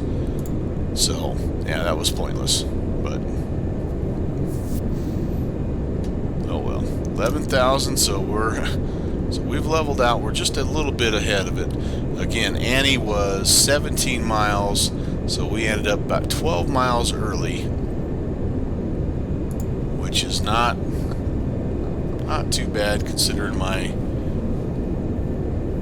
old and deteriorating math skills. Now if I could just nudge that guy over and intercept this localizer, that would make me happy. Just continuing to be a little bit left of course. Wind 030 should actually be bumping me over just slightly. Of course, I don't know what it is at altitude here. It might be completely different at altitude. Let's see, what's it saying at 12,000? At 268, yeah, at 26 miles an hour. So, yeah, we've got a strong crosswind from the right now. So that's why we're having trouble getting back over that way. We need to just crab into it a little bit more. About 190. By the way, we 13 and 12 is 25.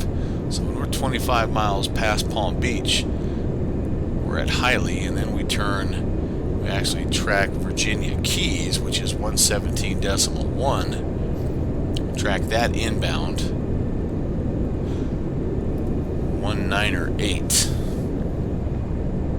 We'll do that for 18 miles. That'll get us to Cairns, and at Cairns, that's when we'll start our own vectoring to final for 8 right. There we go. Well, we're starting to pick that guy up here. Got another 10 miles or so to go. We could just arm the nav and fly this guy outbound, but I just think we'll keep it on. We'll just keep it on heading mode, and we'll just chase it manually here.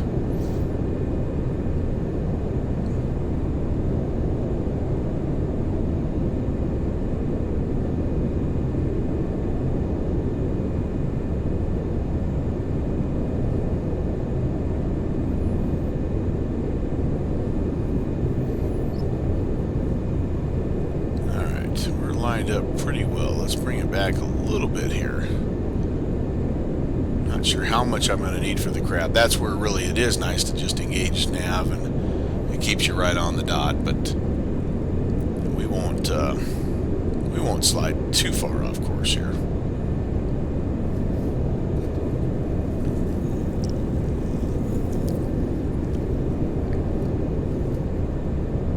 Hopefully, anyway.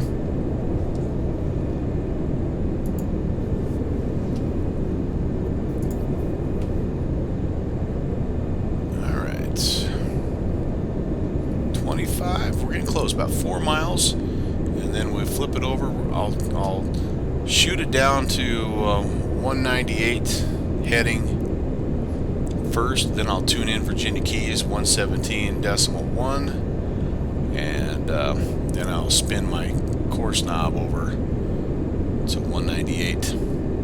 That'll be our last waypoint that we track. Then it's all about the downwind. Then I really can make a Unicom call where people can actually hear me, which will be nice. Alright, that's pretty close. 198. 198. Since I'm here, I'll just do that first. And 117.1. Virginia Keys inbound. Yep, we're inbound. We're on it pretty well. Awesome, awesome, awesome. Yeah, we'll even throw the nav on. What the heck? Alright, so we're 21 miles now away. Now we're 29 miles away from Virginia Keys, but Virginia Keys is a little bit south of the airfield.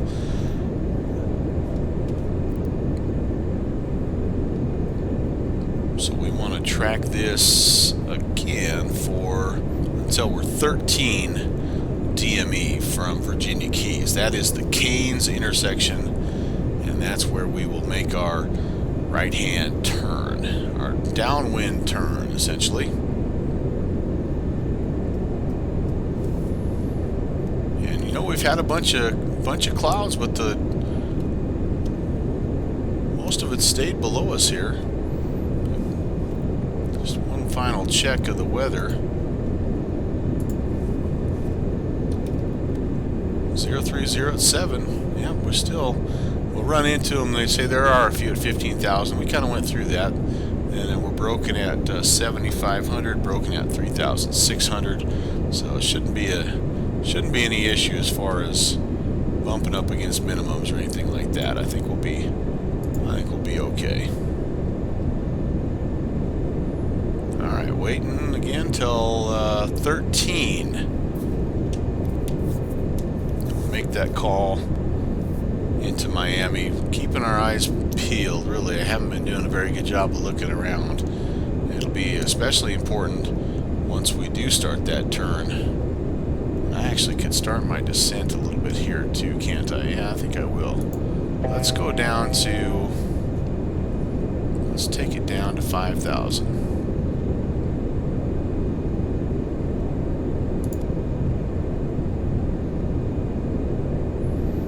Just a gentle 1,500.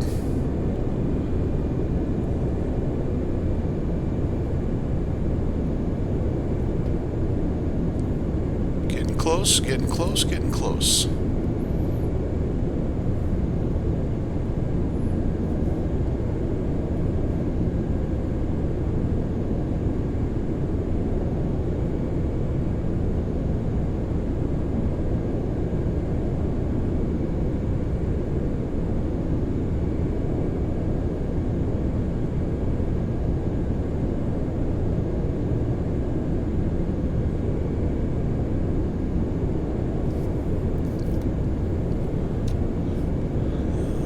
There's 16, and this doesn't turn on a dime, so I might actually just start the turn right now, actually. Disconnect that, go back to heading mode. We'll turn roughly 270. And then let's get everything loaded up here. Again, 110.3, that's our localizer frequency. And 092 is that runway course. Hopefully we're close enough now I can make this call. Where am I really? Miami traffic, Eastern 15 heavy. We're in L-1011, about 15 miles northeast of the field. We're on the left downwind for runway 8 right, Miami.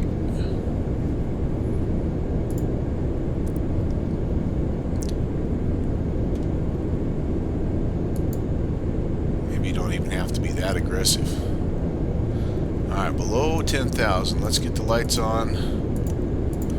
Let's get continuous ignition on. Let's check our temperature here. So we're in the positives now, so we're not really in icing conditions, even if we did run across some moisture, which we still, yeah, there's a little bit out in front of us, I guess, so somewhat concerning, but not too bad. By the way, I need to be above 3,000 at our initial approach fix. Traffic up to 568, leaving airspace and north to Atlanta. Good afternoon. North to Atlanta, so he could potentially be kind of in my area here. I better make a call. Miami traffic, Eastern 15 heavy, north of the airfield 10 miles, descending through 7,000. He's heading to Atlanta. He's potentially coming my way. And this does not have, obviously, any kind of a CTAF, or TCAS, sorry.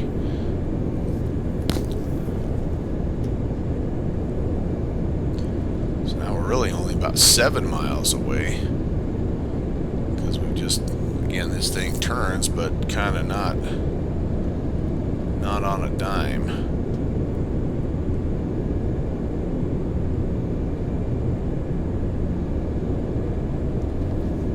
Miami traffic, American 2492, line up runway 08 right. 08 right, okay, cool. Everybody is in the same traffic flow that I anticipated, which is awesome. Okay, there's 5,000. I think we'll just keep the we'll keep the descent going. We need to be at 3,000 eventually here. And I'm going to go ahead and pull back a little on the speed as well.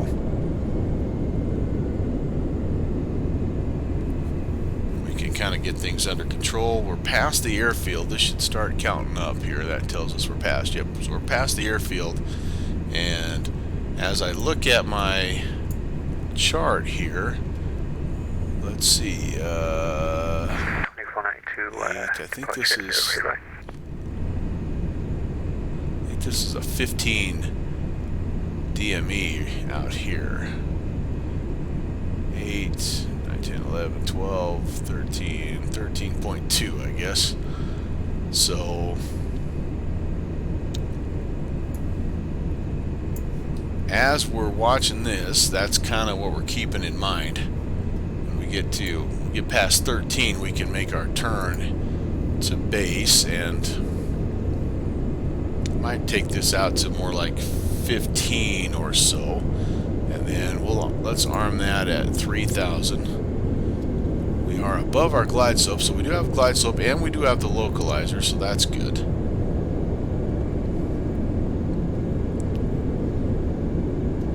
I'd like to just be down a little closer to 3,000 before we make that base turn. I need to get below the localizer, the glide slope, before I make that turn. Hey, 757 Spy checking in. Yeah, vintage L-1011. No glass, none of that stuff. Now, there is some Netflix, I think. 2492, clear, 08 right.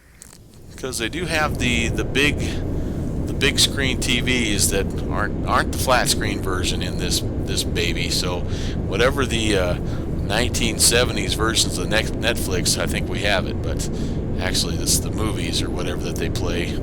But yeah, thanks for checking in, man. My flying is enough, I think, entertainment for most. Although they're not getting much right now. They're getting a lot of this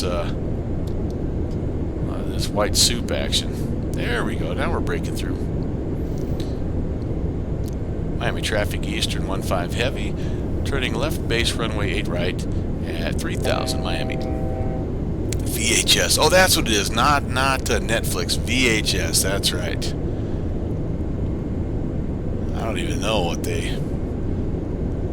we were discussing how much of the gross weight of the plane was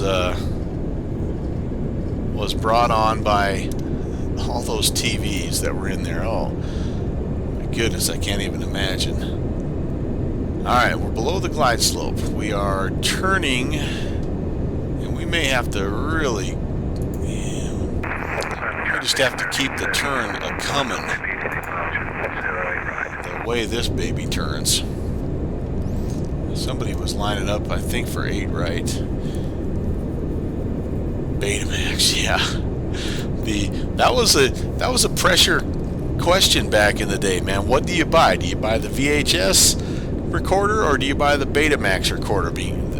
There's a lot of dough on the line there, so yeah, I don't know. It was a lot of pressure. This generation doesn't understand. Okay, I think we're gonna turn to intercept because this guy does like to snake it around a little bit. Runway 9, ready for takeoff. Giant retreat. Okay.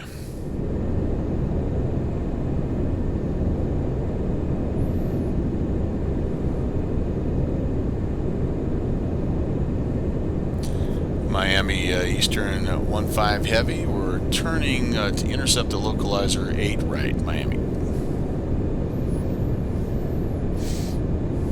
I should have told them we're 16 miles out. Eastern 15 heavy, 16 miles out, Miami traffic. There we go. That's approach, arm the approach. just in time to miss it. Crud. Ah, well, we'll get it back. We'll get it back. Hopefully nobody's on the final for runway 9 because I'm clear down here in their way if they are. Sorry about that.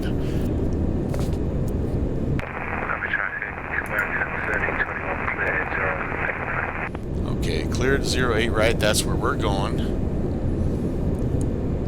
Miami traffic, Eastern 15 heavy, 14 miles, established 8 right, Miami. Alright, so I want to put a notch of flaps in. I am going to allow myself to at least get established before I disconnect the autopilot. I do want to be on the glide slope as well, because again, my proficiency level, not where I'd like it to be on this plane, but let's see how it goes. VREF, by the way, is 150. There we go. Now we're on 11 mile final. Let's pull the speed back. 180. Go flaps 15.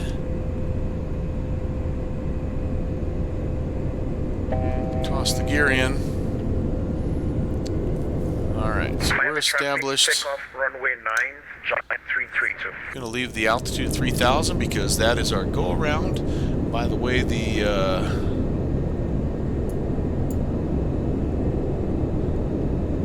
left-hand turn heading 270. So I'm going to just be... Wait a second, how can it be a left-hand turn? It's not a left-hand turn. Oh yeah, it is. So we come all the way around the horn to 270. Basically, you clear the airport to the north if you have to go around. Alright, so we'll set that. We'll just have it ready to go. Alright, we're on the glide. 8 miles. Bring the speed down a little bit more. Let's get our flap set to 32.5 or whatever the flap setting is, the crazy flap setting on this.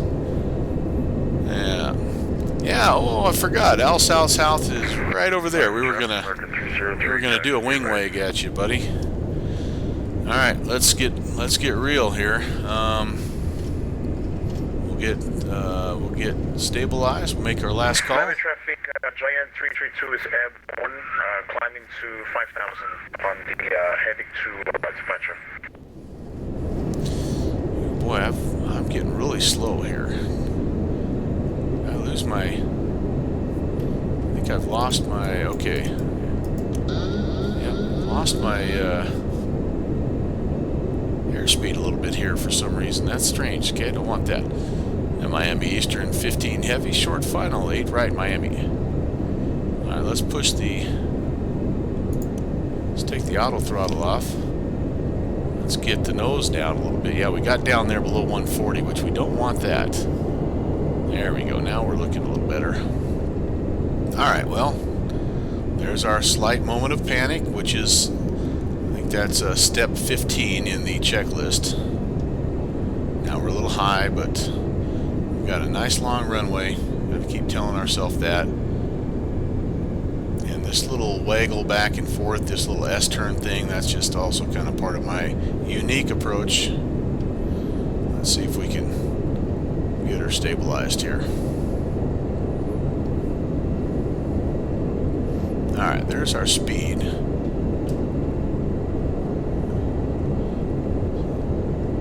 Still wanting to slide a little bit to the left on us, darn it.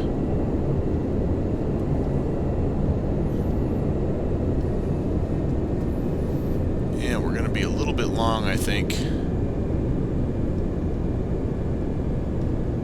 Yeah, we'll see.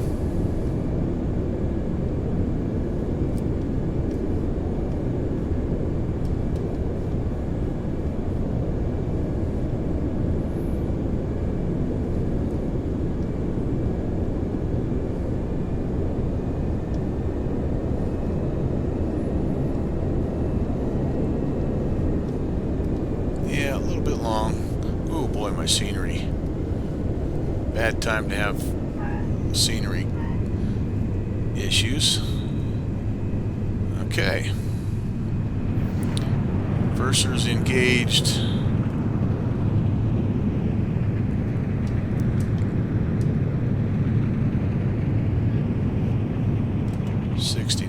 Manual braking, and welcome to Miami.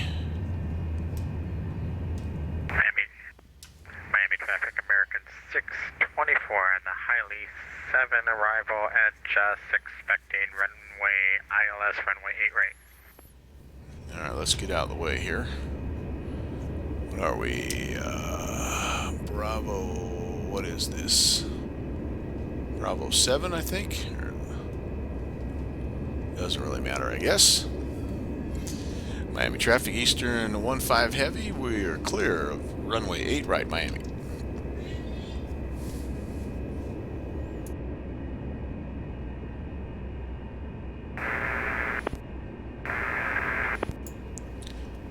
Alright, well, let's get all the way off here. We do have a pretty long aircraft, and I don't want to leave my tail sticking out there for anybody. I have not, geez, I have no way to tell if I'm clear to the right. We're just going to get ourselves out in between the taxiways and then figure out where we're going to park. Miami traffic, American 303, departing 8 right. Okay, let's just get here. Let's just stop for a second. I am going to, let's pull up, see if we can pull up a parking spot for Delta Terminal. Okay, and Delta 1, Delta 8. That's kind of right in the middle, I think. Give me a follow me guy. I don't know where Delta 8 is. All right, well, let's see. Back to the checklist. Taxi checklist. We'll clean the flaps up. Looks good. Taxi lights can come off. Runway turn-off lights can come off. I don't need the continuous ignition anymore. And anti-skid off. A bunch of warnings there. Wonder what the heck happened. Anything over here? No. Well, you know, if one thing, nothing else, I did not have the electrical issue that I had last time, which is cool. We are going to go ahead and turn off the weather. We don't need that anymore. And we could actually probably put that on standby. There comes our follow me guy. Downwind Sim, thank you, sir. Dakota Pilot, appreciate it. And Al South was out waving his red bandana. I'm just glad you weren't in the front yard without your shirt watering the lawn or something like that, man, because we got to keep this channel PG. Alright, where are we going there? Follow me, taxi. I'm ready to follow you, buddy. Oh, let's not get in anybody's way here. Okay. Gosh, I hope nobody's coming on this side. I can't see if you are. I apologize. I apologize. Follow me, taxi. Where are you going exactly? Come on, dude. Make up your mind.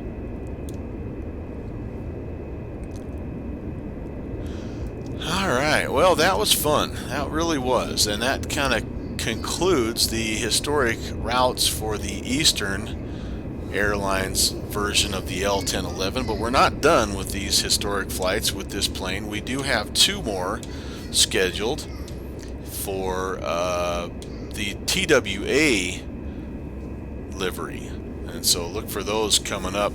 We'll actually be flying Chicago to LA, and then we'll be flying LA to Boston, so those are coming up soon.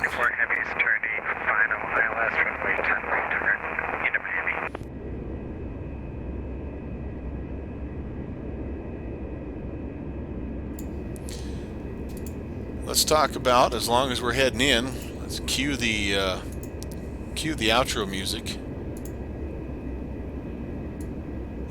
Let's talk about what else is coming up on the stream, because there's some cool stuff coming up, my friends. I am here to tell you we've got some fun things. The big one, well, actually it's a week from Monday. Coming up Monday, I'm not going to have my usual stream because I'm going to be saving it. We have a Boston virtual event coming up on Tuesday, so I'm going to be doing the BVA event instead. And it's a combination, not only BVA, but the Virtual USA Flying Club, which I just recently joined.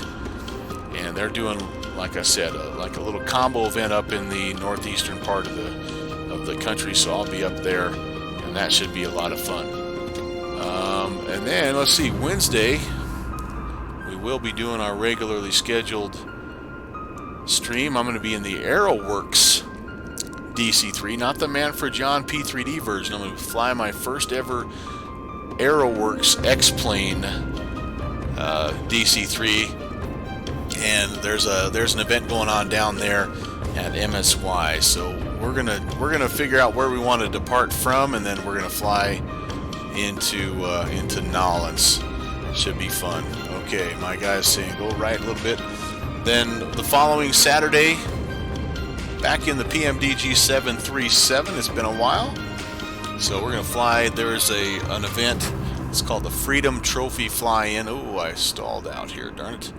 We're gonna fly that bird again. Route to be determined, although it's basically a Madison, Wisconsin to Lincoln, Nebraska deal. So it'll be that, but I just don't know exactly what the route is per se. All right, we're there, and then the biggie coming up the following Monday, the 18th.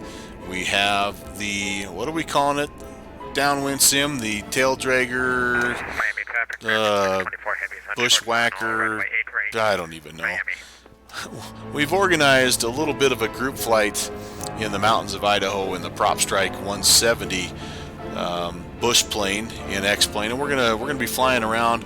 Downwind Sim is gonna host, and he is gonna take us on an adventure that's sure to be a fun time. It's every time we do this, it's a blast, and so we'd love to have you along. If you are interested, there's some information out on our Discord, and it would be the more the merrier. So if you feel like that's something that you're interested in, you're into, absolutely come on by. Plan on the 18th. You have a couple weeks. There will be, if you're like me, there's some scenery and stuff that you have to get loaded up and all that good stuff, but it really is not a huge deal. I'm brand new, and I've been able to basically get it all set up in just a couple of days. So yeah, we'd love to have you along. That would be a complete blast, and we're really looking forward to that. But that'll be the next, like I say, next week or so. And yeah, everybody, thanks for stopping by. It was a ton of fun. Downwind Sim, Al South, my regular guys, as always, Sim Brothers. Thank you so very, very much. Dakota Pilot, it's been a pleasure to get to know you and to visit with you the past couple of weeks as well. And then a couple of newbies here, not newbies to the flight sim world, but to the channel, which is way cool. Gemini Jets 68. Thank you very much for coming by, and then also some people that we're getting to know as well. Trax 360, he actually flew a little bit with us up in BC the other night, so that was fun. Thanks for swinging in, Trax. I don't know if you're still here or not. Nick's Aviation as well, thank you so much. New York area ATC, thanks for coming online and helping us out as well. You guys, as always, you make this sim what it is, and I greatly appreciate everything that you do. And so yeah, in the meantime, everybody have an absolutely awesome Saturday. It is a beautiful day where we are, and I know if you're with your friends and family, it's going to be beautiful where you are as well. And until, let's see, it'll be Tuesday. Until then, I'll be looking for you on the TCAS. Everybody take care. God bless.